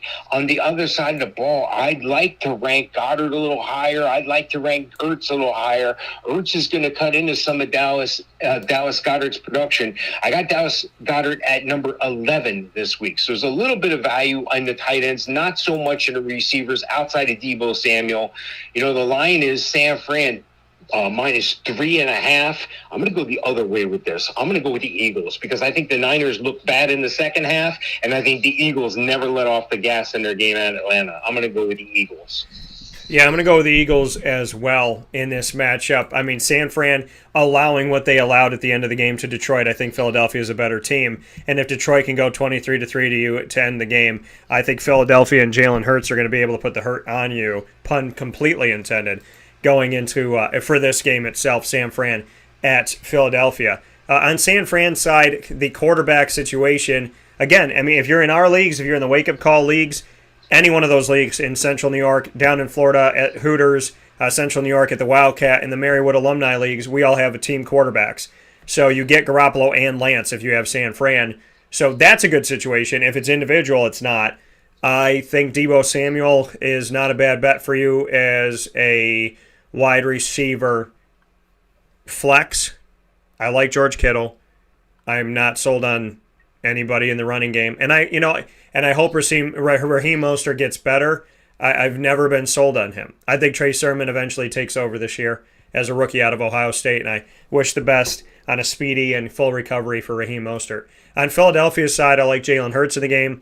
Gainwell, I told you all about him. Another Memphis back. Hi. So, touchdown in his first ever game. Miles Sanders, running back 2. Kenneth Gainwell, running back 3. Jalen Hurts, I think, is worth starting. Devontae Smith, wide receiver 3. Dallas Goedert. I had, he's one of the, I would say low end 1, high end 2. And I got Philadelphia winning the matchup. As I said, Mike and I are going to go a little bit faster here because I want to make sure we get into everything. So we will give you our full analysis, but we're going to try and do it within our time constraints. Rendon did ask a question, Mike, so we're going to go here, and then we're going to go to Vegas Pitt. Trade offer, Melvin Gordon, DeAndre Swift, Deontay Johnson, he would trade away. He would get DK Metcalf and Antonio Gibson. Yes or no? Yes. There you go. Easy for Mike. I like the upgrade, and even if you have to go pick up somebody else off the wire because you're going to have an extra bench spot, I'm sure we can help you with that as well, yes. Yeah, I'm going to say yes, too, because Melvin Gordon, I think, is going to be taken over from Javonte Williams. DeAndre Swift, question mark. Deontay Johnson, could be, could not be. DK is good. Antonio Gibson, another Memphis back. So, yes for me on that. Mark asked a question, Mitchell, Tyson, Claypool, or Chase for flex PPR. So, I guess he's asking Elijah Mitchell and Tyson Williams, Chris, and then I would say he's asking Claypool from Pittsburgh and Jamar Chase. Yeah, no, I'd have to go with Elijah Mitchell. Even though I like Jamar Chase a little bit better on the rankings, I got Jamar Chase at 23 for receivers, but I think that Elijah Mitchell really stepped up. Now watch this, watch a committee situation, watch it be Jermichael Hasty this week, but that's a tough call right there between the two, between Jamar Chase and Elijah Mitchell. But I would lean toward the running back. Yeah, Mike's going Elijah Mitchell. I'm going with Jamar Chase in this one. So out of that group, Chase is the one that I feel best about. So, I know it's a toss-up. We got you down to 2. We took out Tyson and Claypool. Mike's going Mitchell. I'm going Chase. I just like it better in a PPR situation. And again, he knows Burrow. Burrow knows him. So I like that. Elijah, I just don't like the backfield situation in San Fran right now. I think Trey Sermon will eventually take over. And so I would go with Jamar Chase. I think it's the safer bet. Mark said, thank you. You're welcome, sir. Next game, Mike, Vegas and the Steelers. What do you got? Yeah, it's going to be an interesting game. Again, I know they're not totally left coast, but it's on the left coast, Vegas. So, 1 o'clock game, East Coast. Pittsburgh, I think they look pretty good in week 1. I think their defensive front is imposing. And Vegas, that's how they won that game, with their defensive front as well. So looking at the quarterback situation for both teams, how can you not like Ben Roethlisberger after all these years? He's not a QB1. I got him ranked 18, and I got Derek Carr ranked 20. But, still doing it, still chugging along at 158 years old. Looking at the running back situation, I got Najee Harris, the highest-ranked running back in this game, at 14. Josh Jacobs is going to be 26. Looking at the receivers, all the Pittsburgh receivers are bunched together, much like the pre-draft data that we had. Deontay Johnson at 25, Juju Smith-Schuster at 29, and Chase Claypool at 31. That will keep Ben Roethlisberger very young, with those young guys running around catching the ball all over the place here. I can't really say the same for the Vegas Raiders. Hunter Renfrow may be your best option at 54. Brian Edwards at 65. I mean, Brian Edwards looked good in this game, and Zay Jones stepped in for Brian Edwards on a play or two and even scored a touchdown. But again, I can't start any of the Vegas Raiders receivers over somebody else. Darren Waller for Vegas, he's the premium tight end on the field, and I don't really feel the same way about Eric Ebron at 24, or even a Pat Vermouth, who has yet to get Pat Fryermuth. I said Vermouth. I need a cocktail. He's the guy that is going to end up taking over, being the guy, just not yet. As far as a winner in this game, I'm going to go for the Steelers at home. Yeah, I'm picking the Steelers at home in this matchup as well. I think the Raiders did a really good job of how they took care of home field. Now, remember, they opened that giant spaceship in Vegas to nobody last year. Opening took forever on when they were actually going to officially leave Oakland. Again, it was like being an ex-boyfriend or an ex-girlfriend who breaks up with somebody and leaves, but leaves part of your stuff at the place and is sleeping on the couch. Sometimes you go back to your ex and say, hey, I know I'm dating Sheila, but I got nowhere to sleep. Can I sleep on the couch? So that's what they were doing in Oakland for a long time. They were sleeping on the couch with that, knit blanket that the grandma made of the ex-girlfriend, and you're sleeping. It's just wrong on so many levels, but that's what was happening. And then Vegas finally got to open to actual fans, and they did it in the first game of the season on Monday Night Football, which was deservedly so because of what they had to go through in their opening, non-opening last year. And they got the win in overtime. So Derek Carr did some really good things, and I like that. I think he's a quarterback 2 this week. Low end 1, high end 2, but he showed you that he's talented. He definitely put that out there. Josh Jacobs, running back 2, and then I'm not really sold on the receivers. Darren Waller, start him at tight end. He's like a Mark Andrews, a set it and forget it. Travis Kelce as well. On the other side, for Pittsburgh, I'm not sold on their quarterback, Big Ben. He wasn't great. Remember, the defense got a touchdown of separation in that game. So, the special teams, I should say, they blocked the punt. Najee Harris, I would say, is a running back 2. Deontay Johnson, I like him more than Juju. Chase as a flex, Juju as a flex, Deontay as your 1 in Pittsburgh. I'd put him as somewhere of a mid-range 2 right now, but I'm going to pick Pittsburgh at home. Next game that we have up here, Mr. Sofka, we have New Orleans at Carolina. Can New Orleans bounce back, and can Sam Darnold stay undefeated? Hey, you can't talk about New Orleans without acknowledging Jameis Winston. His 5 touchdowns, 0 INT performance. Great performance by him, but relax. It's been one game. Kind of like I said, with people jumping off bridges and dropping big players and everything, it's been one game. I subscribe to the law of averages. I subscribe to you are what you are. You are what your record says you are. His record on last starting consistency is 31-31. Oh, I threw 30 touchdowns. Not everybody can do. Yeah, you had to throw the ball because you threw 30 picks, and half of them were pick sixes. So relax on Jameis Winston. I do applaud him for last week. I'm not down on Jameis Winston. I'm just saying, just relax. He's number 27 on my ranking this week. Sam Darnold ranked number 30. The value's all in running back in this game. CMC, Christian McCaffrey, number 1 overall, deservingly so. And Alvin Kamara, deservingly so, at number 2. 1-2, that's the big punch in this game. That's the reason to tune into this game, is those 2 guys right there. And, when I go over to the receivers, I see that same value there. I'm not sure who's going to step up this week for New Orleans. Is it going to be Deontay Johnson on another big play? I know it's not going to be Michael Thomas. Is it going to be Marquez Callaway? I don't know which guy is going to step up. Right now, I got Marquez Callaway, the higher of the 2, at 44. And on the other side of the ball, neither one of these guys are wowing me. I got Robbie Anderson at 41, and I have DJ Moore at 22. So DJ Moore, bottom end wide receiver 2 for you. And then going over to the tight ends, it's really hard for me to sign off on having one of these guys on the field for you. I don't know if I'm going to take any tight end from this game. Adam Troutman, maybe. I got him right to 26. So I'm going to end up taking New Orleans again on the road. They need to be on the road because everything in New Orleans is a mess with that other storm coming back through. But I'm going to take New Orleans going into Carolina and winning outright. Yeah, I'm gonna. You're picking New Orleans going into Carolina and winning outright.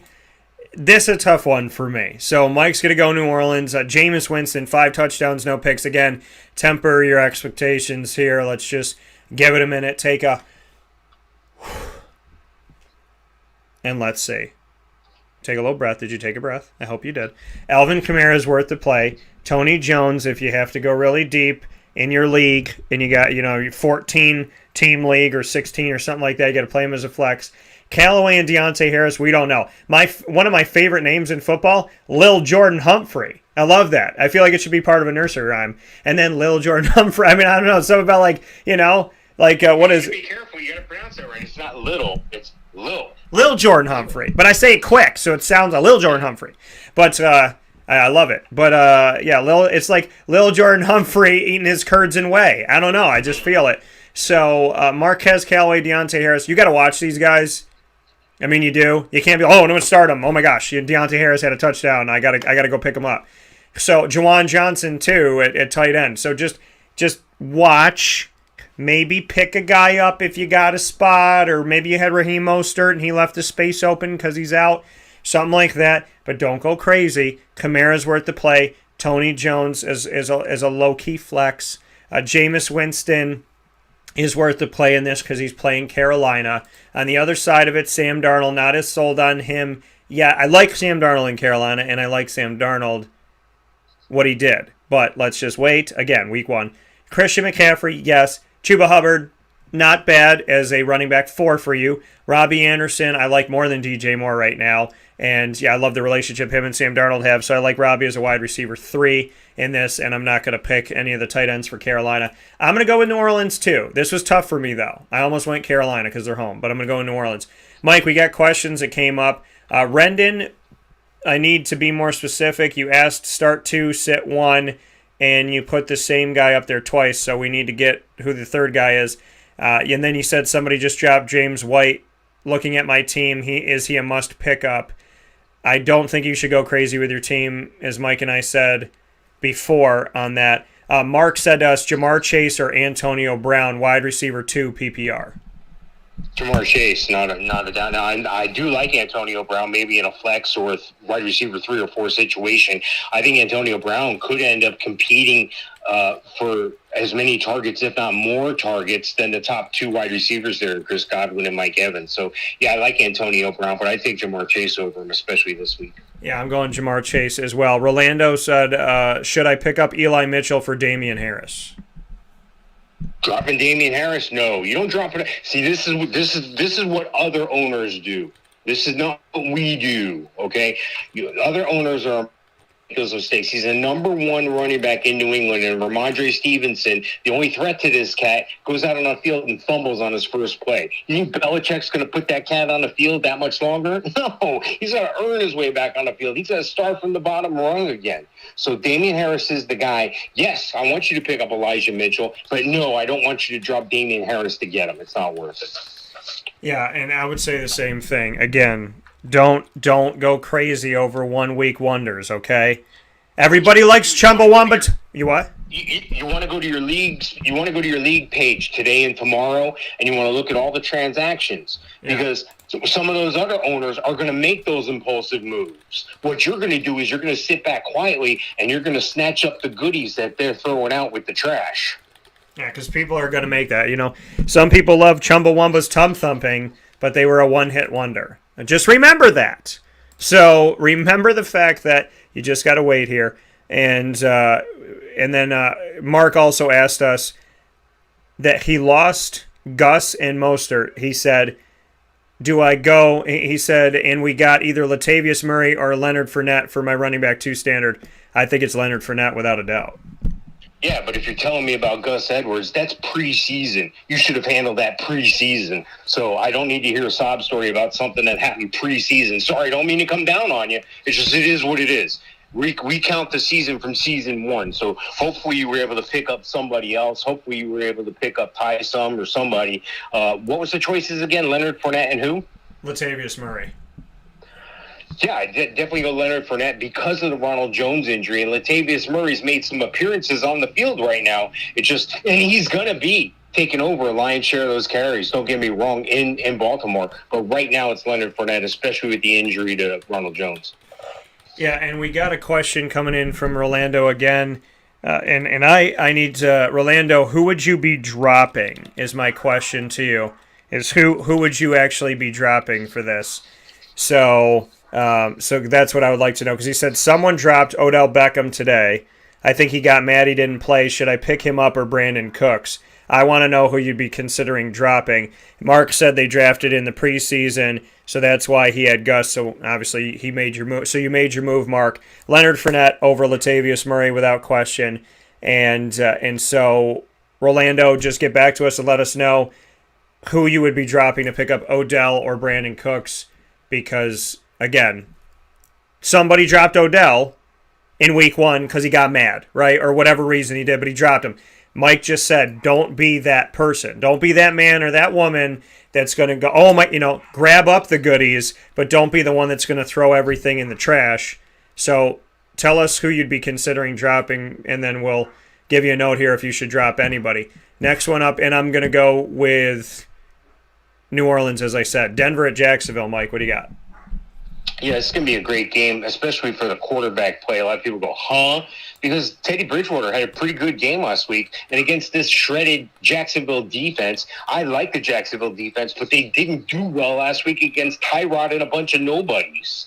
It was like going to see a band, but only the lead singer shows up with the house band. The band didn't make the plane. And that's fine. But that's Tyrod Taylor won that game last week for them. So that Jacksonville defense is not that bad. It's just they're playing that bad right now. So Teddy Bridgewater, number 15 on my rankings. Looking at Jacksonville, Trevor Lawrence right behind him at 16. I don't think Trevor Lawrence played so bad. He did make some mistakes, did have 3 picks, but he did throw for 3 touchdowns and over 300 as well. And he's a rookie. That was his first game ever. That was his first regular season loss going all the way back through his football career. He had never lost a regular season game. He's lost playoff games in college, but he's never lost. So that's a new dynamic for him and Urban Meyer to lose games. They're not used to that, and that's a good thing to have. Looking at the running backs, Melvin Gordon, number 23, Javonte Williams is on his way. I wouldn't be surprised if in a week or two these guys are flipped. Javonte Williams is 35 on the rankings, and James Robinson, 28. He's the sole guy that you really want. Maybe take Carlos Hyde if you have a deep bench in a big league, but other than that, he's the guy to have in Jacksonville. Looking at the wide receivers, nobody really jumps out at me outside of Laviska Shenault. You saw the concerted effort to get him the ball in many different ways. They're going to continue to do that. I do like DJ Chark as well. Laviska Shenault I have at 24. DJ Chark I have at 33. And looking on the receivers for Denver, Jerry Jeudy got dinged up and hurt. Cortland Sutton's yet to step up, but I do have him at 40, and I have Tim Patrick at 43. And then I'd go down to 59 before I hit KJ Hamler. But somebody's got to step up. My money's on Cortland Sutton now that Jerry Jeudy's down with the injury. Looking at the tight end position, I got Noah Fant at 10. I don't really have anybody for Jacksonville. Yeah, I know Manhurt's got the one reception for a touchdown, but that doesn't warrant a start or a ranking in my top 40 tight ends. So nobody for Jacksonville, just Noah Fant at 10. Looking at this game on paper, I would love to say Jacksonville's going to win this game. Again, another kind of West Coast team coming East Coast for the 1 o'clock game, but I got to go with Denver. Yeah, and Mike going with Denver. I'm going to give my pick right after this. We got plenty of questions coming in. Answers coming to you right after this fast break. Wake Up Call with Dan Tortora inside the Cafe Kubal studios. And this is the Fantasy Football Power Hour, proudly presented by the Wildcat Sports Pub. If you're in Central New York, you need to be there at the game, watching the games and all throughout the week on 3680 Milton Avenue in Camillus, New York. And you can order for takeout or delivery at 315-487-2222.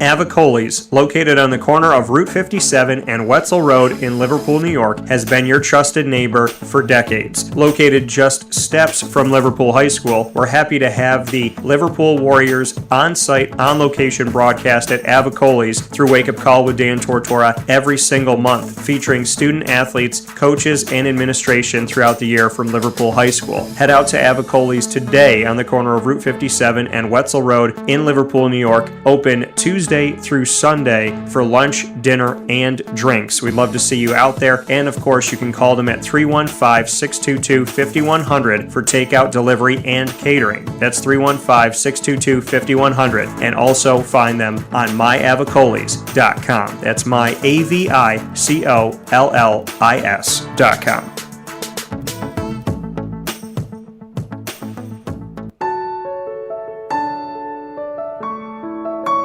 Having peace of mind when you're out of town that your furry-loving friend is safe and sound means taking them to Canine Campground, because we all know that when it comes to the love of our pets, it goes well beyond the call of duty to make sure they're safe and sound. Right, Lily? So take a ride to 242 Johnson Street in East Syracuse, New York, and see Canine Campground and where your dog will be staying in the classic cabin, the executive cabin, the grand cabin, or of course the luxury cabin, because if you know Lily, you know she loves luxury. Now you don't have to wait to the last minute to find a family member or a friend that'll take your dog for a few days. Call Canine Campground at 315-299-4013. That's 315-299-4013. Their drop-off and pickup times are Monday through Sunday. Check K9campground.com for more information. That's the letter K, the number 9, and campground spelled with a K.com. K9campground.com. When you're going out of town, bring your dog to Canine Campground.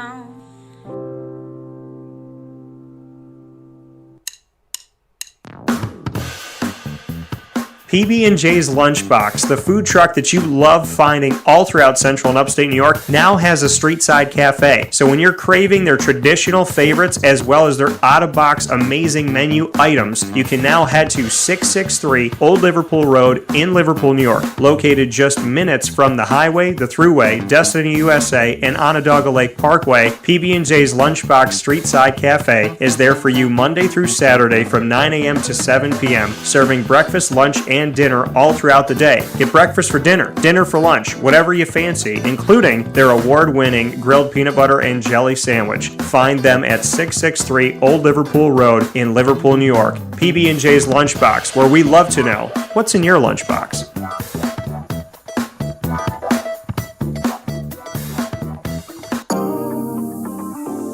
As a patient, what do we want? To be cared for, to be listened to, and to have someone walk us through the process on our path to victory. Victory Sports Medicine and Orthopedics does all of those things beautifully, with Dr. Mark Petropoli leading the team on 791 West Genesee Street in Skaneateles, New York, located minutes from beautiful Skaneateles Lake. Whatever your injury may be from head to toe, preventative care, rehab, physical therapy, laser therapy, and surgery are all available at Victory Sports Medicine and Orthopedics, where they care about us, they listen to us, and they understand that everyone's path to victory is a little bit different. Let them help you on yours by calling 315-685-7544 to make your appointment today. That's 315-685-7544. And find out more information at victorysportsmedicine.com.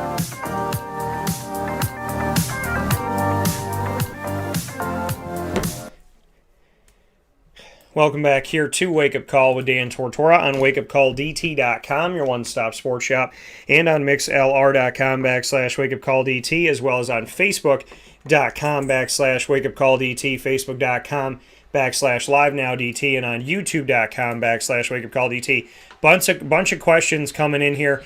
I'm going to get to my Broncos, Jaguars. Mike went with the Broncos on the road. Teddy Bridgewater is a quarterback too, but don't be surprised if he put some work in on Jacksonville's defense. It did not look good.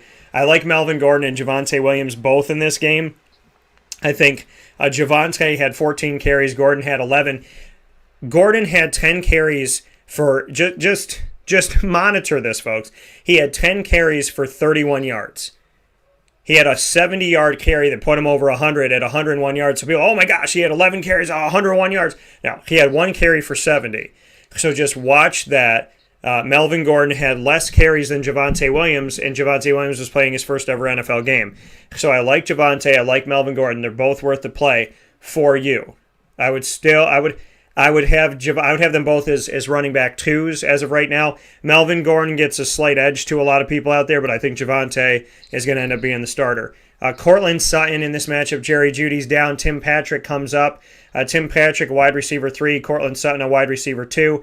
Noah Fant, tight ends, seem to have some good days in Jacksonville, so I'll put him as a low-end 1 in this. On Jacksonville's side of it, Trevor Lawrence is a quarterback 2 for you. James Robinson's worth the play. Carlos Hyde's worth a flex in a deep league especially.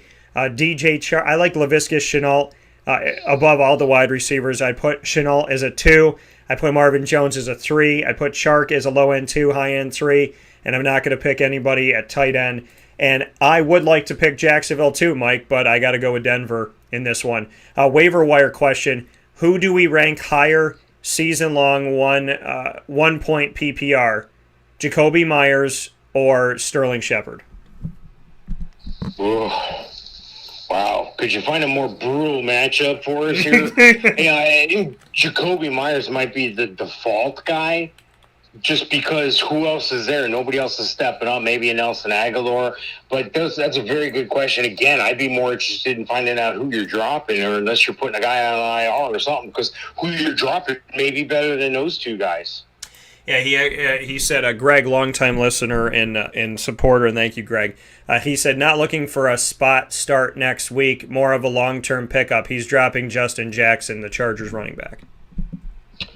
Yeah, again, whoa, break check here.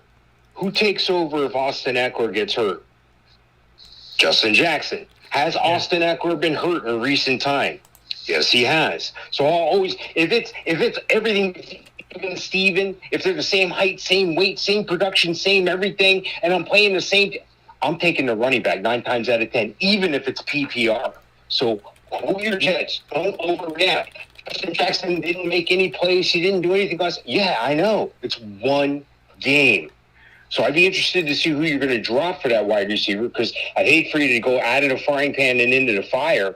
And then if I'm another owner in that league, I see you drop Justin Jackson. I see him. He's out there on a waiver wire everywhere. Guess who's picking him up this week because guys got hurt? Guys that listen to me. So stick with the running back for right now. Yeah, and I'm going to say that too. Let's not go crazy. Just give him a chance. Justin Jackson's a guy who's looking to catch on, looking to find his footing. Don't give up on him just yet. So I would say the same thing. Got a question from EJ. I have to start 2. Tyson Williams, Damian Harris, Devontae Smith, Elijah Mitchell. Also Rojo. So Ronald Jones, but not falling into... Okay. So we have... So start 2 between Tyson Williams, Damian Harris, Devontae Smith, and Elijah Mitchell. Who would you say? Tyson Williams, Elijah Mitchell. I mean, it's pretty easy for me on that situation there. I mean, those guys have ran well this past week, and they're going to continue to run the ball well as long as, that committee situation in San Fran allows them to. Elijah Mitchell will be the guy, but he's got somebody over his shoulder that he's got to look after, and that's Trey Sermon, who's obviously going to dress this week. Jermichael Hasty, too. That guy's no slouch out of Baylor, undrafted, a couple years ago. So I would definitely stick with Elijah Mitchell for now, but just be prepared that, you may make a move later on as well. Yeah, Mike, EJ Klee, thank you for your question. Mike saying Tyson Williams and Elijah Mitchell. I'm saying Tyson Williams and Devontae Smith. I want to know if it's PPR. I'm guessing that it is. If it is, I like the way Devontae Smith started out with Jalen Hurts. He is a weapon. Obviously, they both were at Alabama, so both know each other, familiar with each other. So I like Tyson Williams and Devontae Smith. Elijah Mitchell, I haven't for years liked the situation in San Fran. They've had 2 or 3 guys at a time, and I don't like the situation. So I'm going to say Tyson Williams because Lamar Jackson runs the ball, and he's, Damian Harris too in a PPR situation, but it's New England. And they pass. So I'm going to say Tyson and Devontae because I just like Tyson more on the ground in a rushing attack than a Damian Harris right now. And Elijah Mitchell, because I'm not sold on the San Francisco situation. But Tyson's, he's a toss-up too. The one I feel best about is Devontae. Damian Harris, like I said, PPR good, but he also has James White. How often do they run the ball? Tyson Williams has Lamar Jackson, and they're a running offense. So that's my thoughts for you, EJ. Minnesota at Arizona, Mike, what do you got?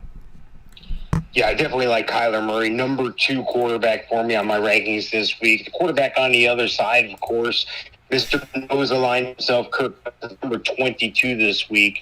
Looking at the running back situation, Dalvin Cook, he's the man. As long as he's healthy, he's a top 5 guy. He's number 3 this week. And going over to the other side of the ball, I'm going to say Chase Edmonds is a guy that you hesitation, but I got him at number 18. James Conner, going to jump in a little bit there at 37 on my rankings. Looking at the wide receiver situation, you would think that Kyler Murray would have all these top receivers. He's got one real good receiver in DeAndre Hopkins. And then on the other side of the ball there, you got Adam Thielen. Number 17 on my rankings this week.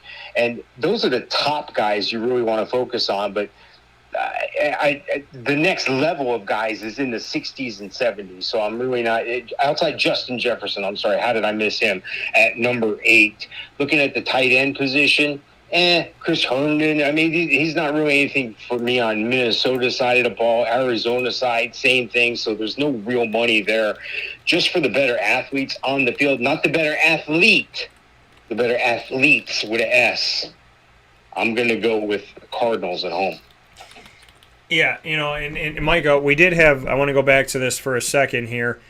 Greg asked us about Roundtree. He was saying he was dropping Jackson because Larry Roundtree, as of the last day or so, the notion is that he's going to have the backup role behind Austin Eckler. He's had 8 carries for 27 yards in the opening game in a win at Washington. That's what he's saying. He's dropping Jackson because Roundtree is going to be the number 2.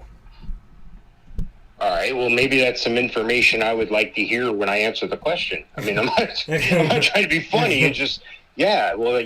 I mean, why wouldn't you do that? So you know what I mean? My heart's still with Jackson between the two of them. If I had to choose between the two, I'd keep Jackson.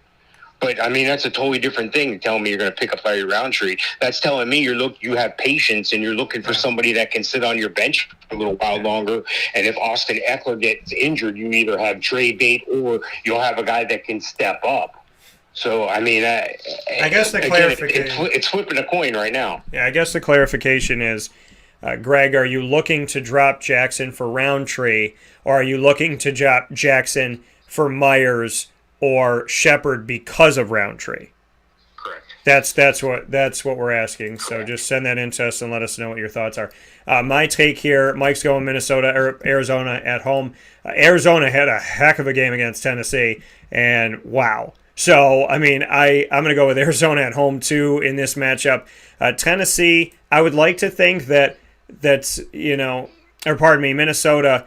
You will get to Tennessee in a bit, but I would like to think in Minnesota that, I mean, obviously they have some talented players here and some good things to be excited about, of course. But, for me, Arizona just came out striking, and for goodness sakes, the Union Endicott native Chandler Jones, 5 sacks, and he's 31 years old, which in the NFL to some is like 80. So I love it. I love what he's doing. He's like a fine wine. Chandler Jones, he's just timeless, and I love that. I hope he plays till he's 100 years old. I hope he wins another Super Bowl. So in this matchup, Kirk Cousins, not a big fan for him against Arizona.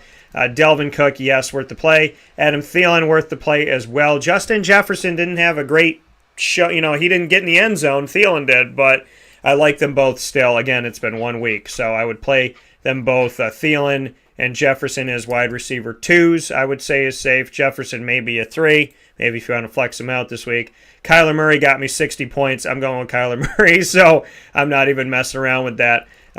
Chase Edmonds, running back 2. James Conner, more of a flex right now, but they've used them both, and they both got a good amount of carries, so I like to see that. DeAndre Hopkins, obviously you got to start him out there. A.J. Green, I'm not sold on anything happening with A.J. Green. Christian Kirk scored twice. He's playing for his job. I think he knows that. So Christian Kirk, another guy to grab and stash, but not somebody to go crazy about. They are playing Minnesota. I think Kirk could be a good flex for you, and that's what I'll say. And that's where I'm sitting at with that. I'm going to choose Arizona at home. Mike, we're going to go quick through these next couple. Make sure we don't lose time here. Falcons, Bucks, what do you got? Yeah, I like the Falcons-Bucks game. I'm real interested in watching this. I'll go ahead and tell you the Bucks are going to win. They're going to win big. But looking at this situation on paper here, fantasy-wise, Tom Brady, number 5 quarterback on my rankings. Matt Ryan, not so much, number 19. Looking at the running back situation here, Leonard Fournette at 29. I got Mike Davis ranked above him at 21. Looking at the wide receivers, Calvin Ridley, best wide receiver on the field. He's ranked number 6. And then you got the trio from the Bucks at Goodwin at 14, Mike Evans at 20, and Antonio Brown at 26. And then Gronk making it into the top 10 at number 8. And I'll tell you why. There was a play late in the game where there were goal to go, and they ran off script.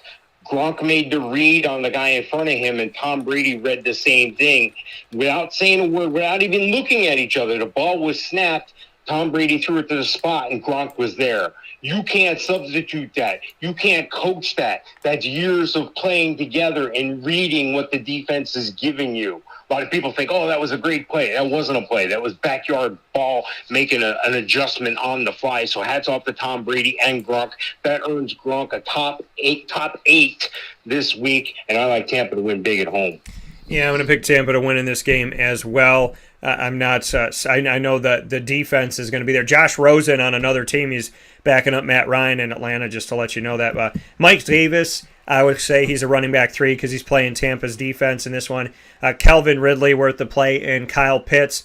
Kyle Pitts, tight end 1 still. Calvin Ridley there for you. Russell Gage, a flex, but I think he might have a quiet week. I really like Ridley and Pitts and Mike Davis as a lower end running back.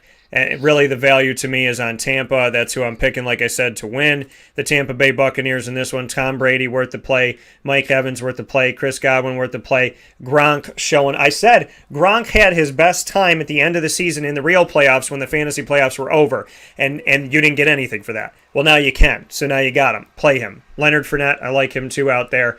And I'm going to go with, Brady and Gronk and the team going 2-0. And not needing the refs' help in this one necessarily. So I'm going to go with that. Next one up, Mike, Dallas at Chargers. What do you got? Yeah, it's going to be a good game to watch as well. I'm interested to see if Justin Herbert can do it again, this time in his own backyard. Dallas on the road. Dallas travels well, though. Looking at the quarterback situation here, I like Dak Prescott a lot. I think Dak Prescott's a great quarterback. I'm not sold that he himself can do what needs to be done to win some games here. But I'm going to take Dak Prescott at number 7 this week. And the Chargers quarterback, not so much. He's still young. I think teams are figuring out how to play against him.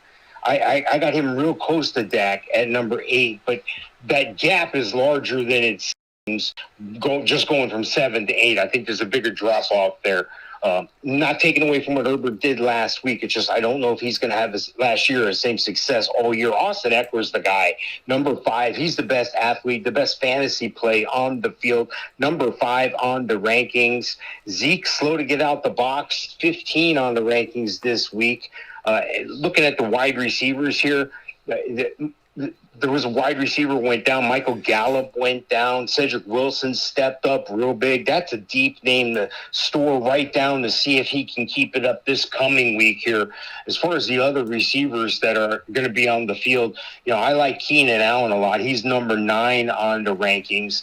And then I got to go way down on the list before I find Mike Williams at 36. Let's see if I see Amari Cooper. Yeah, there's Amari Cooper, number 5 on the rankings this week. CeeDee Lamb, number 10 on the rankings this week. So, again, Cedric Wilson is that name you want to tuck away as that third receiver. And then looking at the tight ends, I don't see a ton of value on the board here for tight ends. Jared Cook at 154 years old, number 12 on my rankings. I yet to see something more from Jarwin or Schultz. I've got Schultz ranked a little higher at this moment at 20. So I'm going to take the Chargers to win in another slugfest. Yep, and we've hit the 5-minute mark here, so we'll go speed round here. I'll make these ones quick for you. Dak Prescott worth the play in it. Zeke Elliott, running back 2, like Saquon for me. I don't care what his name is. He's not producing.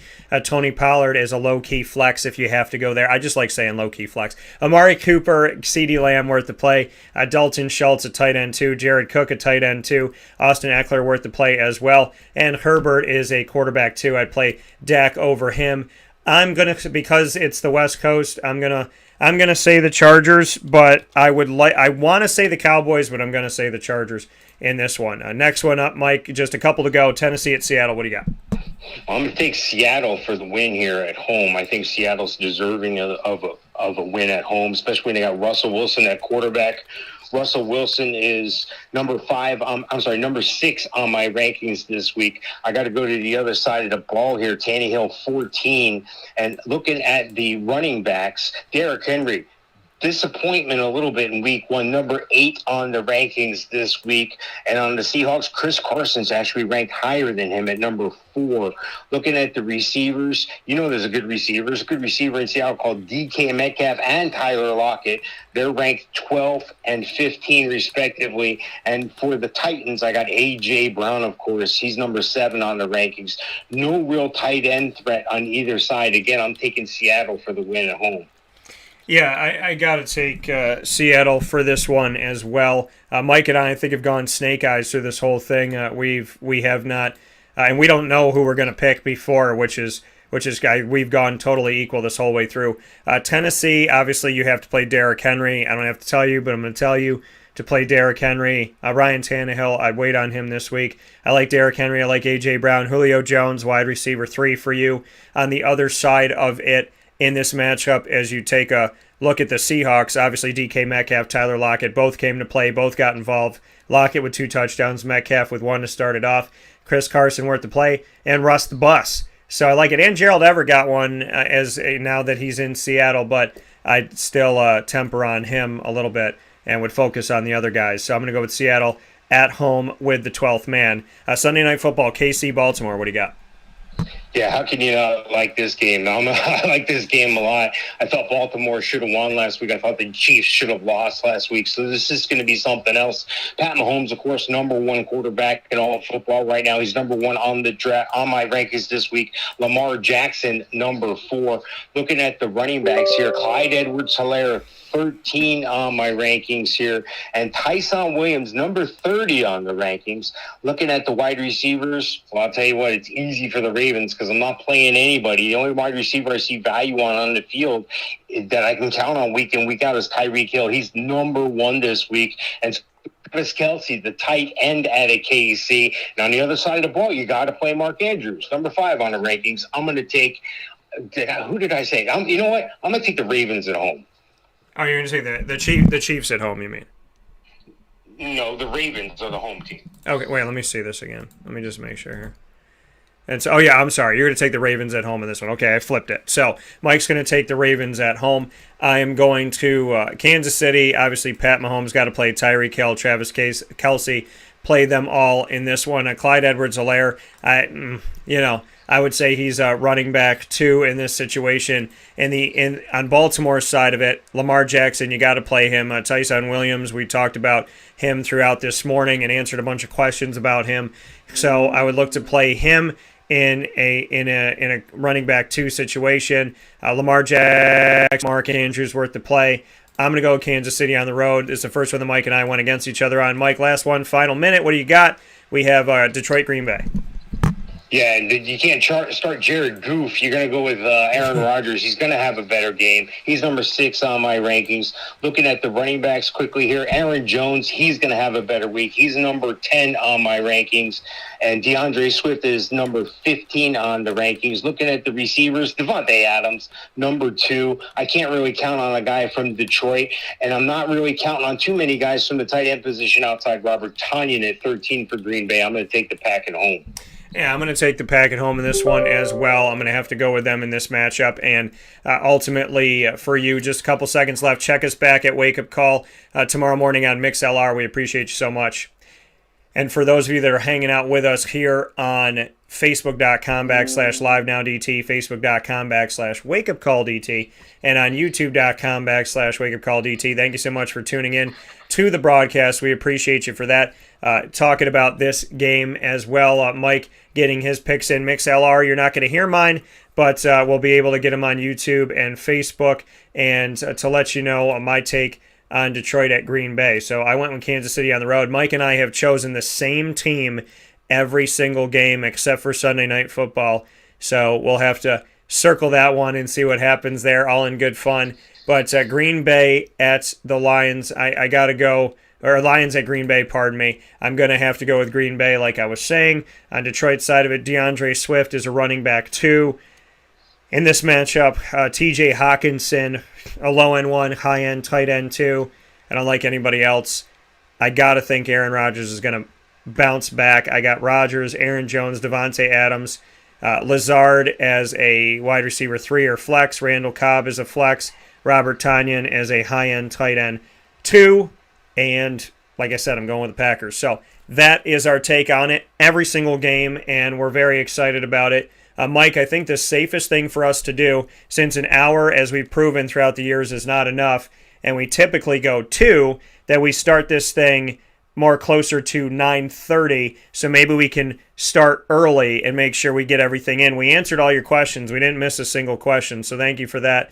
Questions on Facebook and YouTube. So, Mike, what do you think? Next week, start a little bit earlier? Yeah, whatever we need to do. 9:30 is good. Yeah, because we need to, I want to make sure we get to everything here. Don't run out of time on anybody. Thank you so much for tuning in to the Fantasy Football Power Hour, brought to you here on Wake Up Call with Dan Tortora's wakeupcalldt.com, mixlr.com/wakeupcalldt, facebook.com/livenowdt, facebook.com/wakeupcalldt, and on youtube.com/wakeupcalldt. Every Monday through Friday from 9 a.m. to 11 a.m. Eastern Time. It's past noon, so under promise, over deliver, folks. And, of course, you could find the shows after you watch and listen. You can see them in the archives and hear them in the archives on Stitcher, Spotify, MixLR, TuneIn, YouTube, iTunes, and Apple Podcasts, Podbean, and more by searching Wake Up Call with Dan Tortora or Wake Up Call DT. Mr. Sofka, as always, thank you. Winning Fantasy Football on YouTube, Hall of Fame FantasyFootball.com, as well as our Winning Fantasy Football group on Facebook that you can join for free. I appreciate it very much, and I look forward to talking with you soon. Sounds great, Dan. We'll speak with you next week. All right, take care.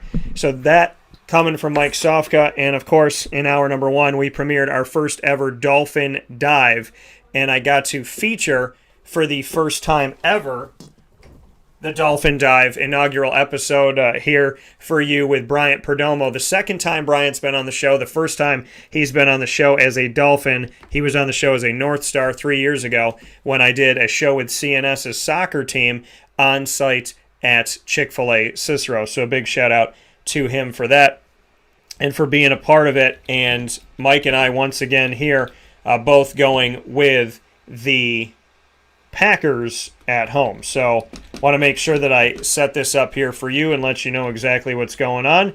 And so we're picking the Packers at home, and Mike and I only went against each other on Sunday Night Football. And again, we don't know who we're picking ahead of time in the sense of we don't tell each other. So we don't say like, oh, okay, we're going to go here, we're going to go there. No, we don't talk about it. So the fact that 15 out of 16 games we picked the same is interesting. So either Mike and I are going to be really right or horribly wrong, and then we have that one game of separation. So we'll see what happens there in the Chiefs-Ravens Sunday Night Football. Both going with the Packers on Monday night over Detroit. And I want to thank you for tuning in. Thank you to Bryant Perdomo and to the Lemoyne College Dolphins. And so happy to finally bring you our first edition of Dolphin Dive. And I already have our next guest ready to go, and I'll be announcing that on social media. And, of course, a big thanks to Mike for the Fantasy Football Power Hour. Thank you for all of your questions today. Gosh darn it, this was incredible.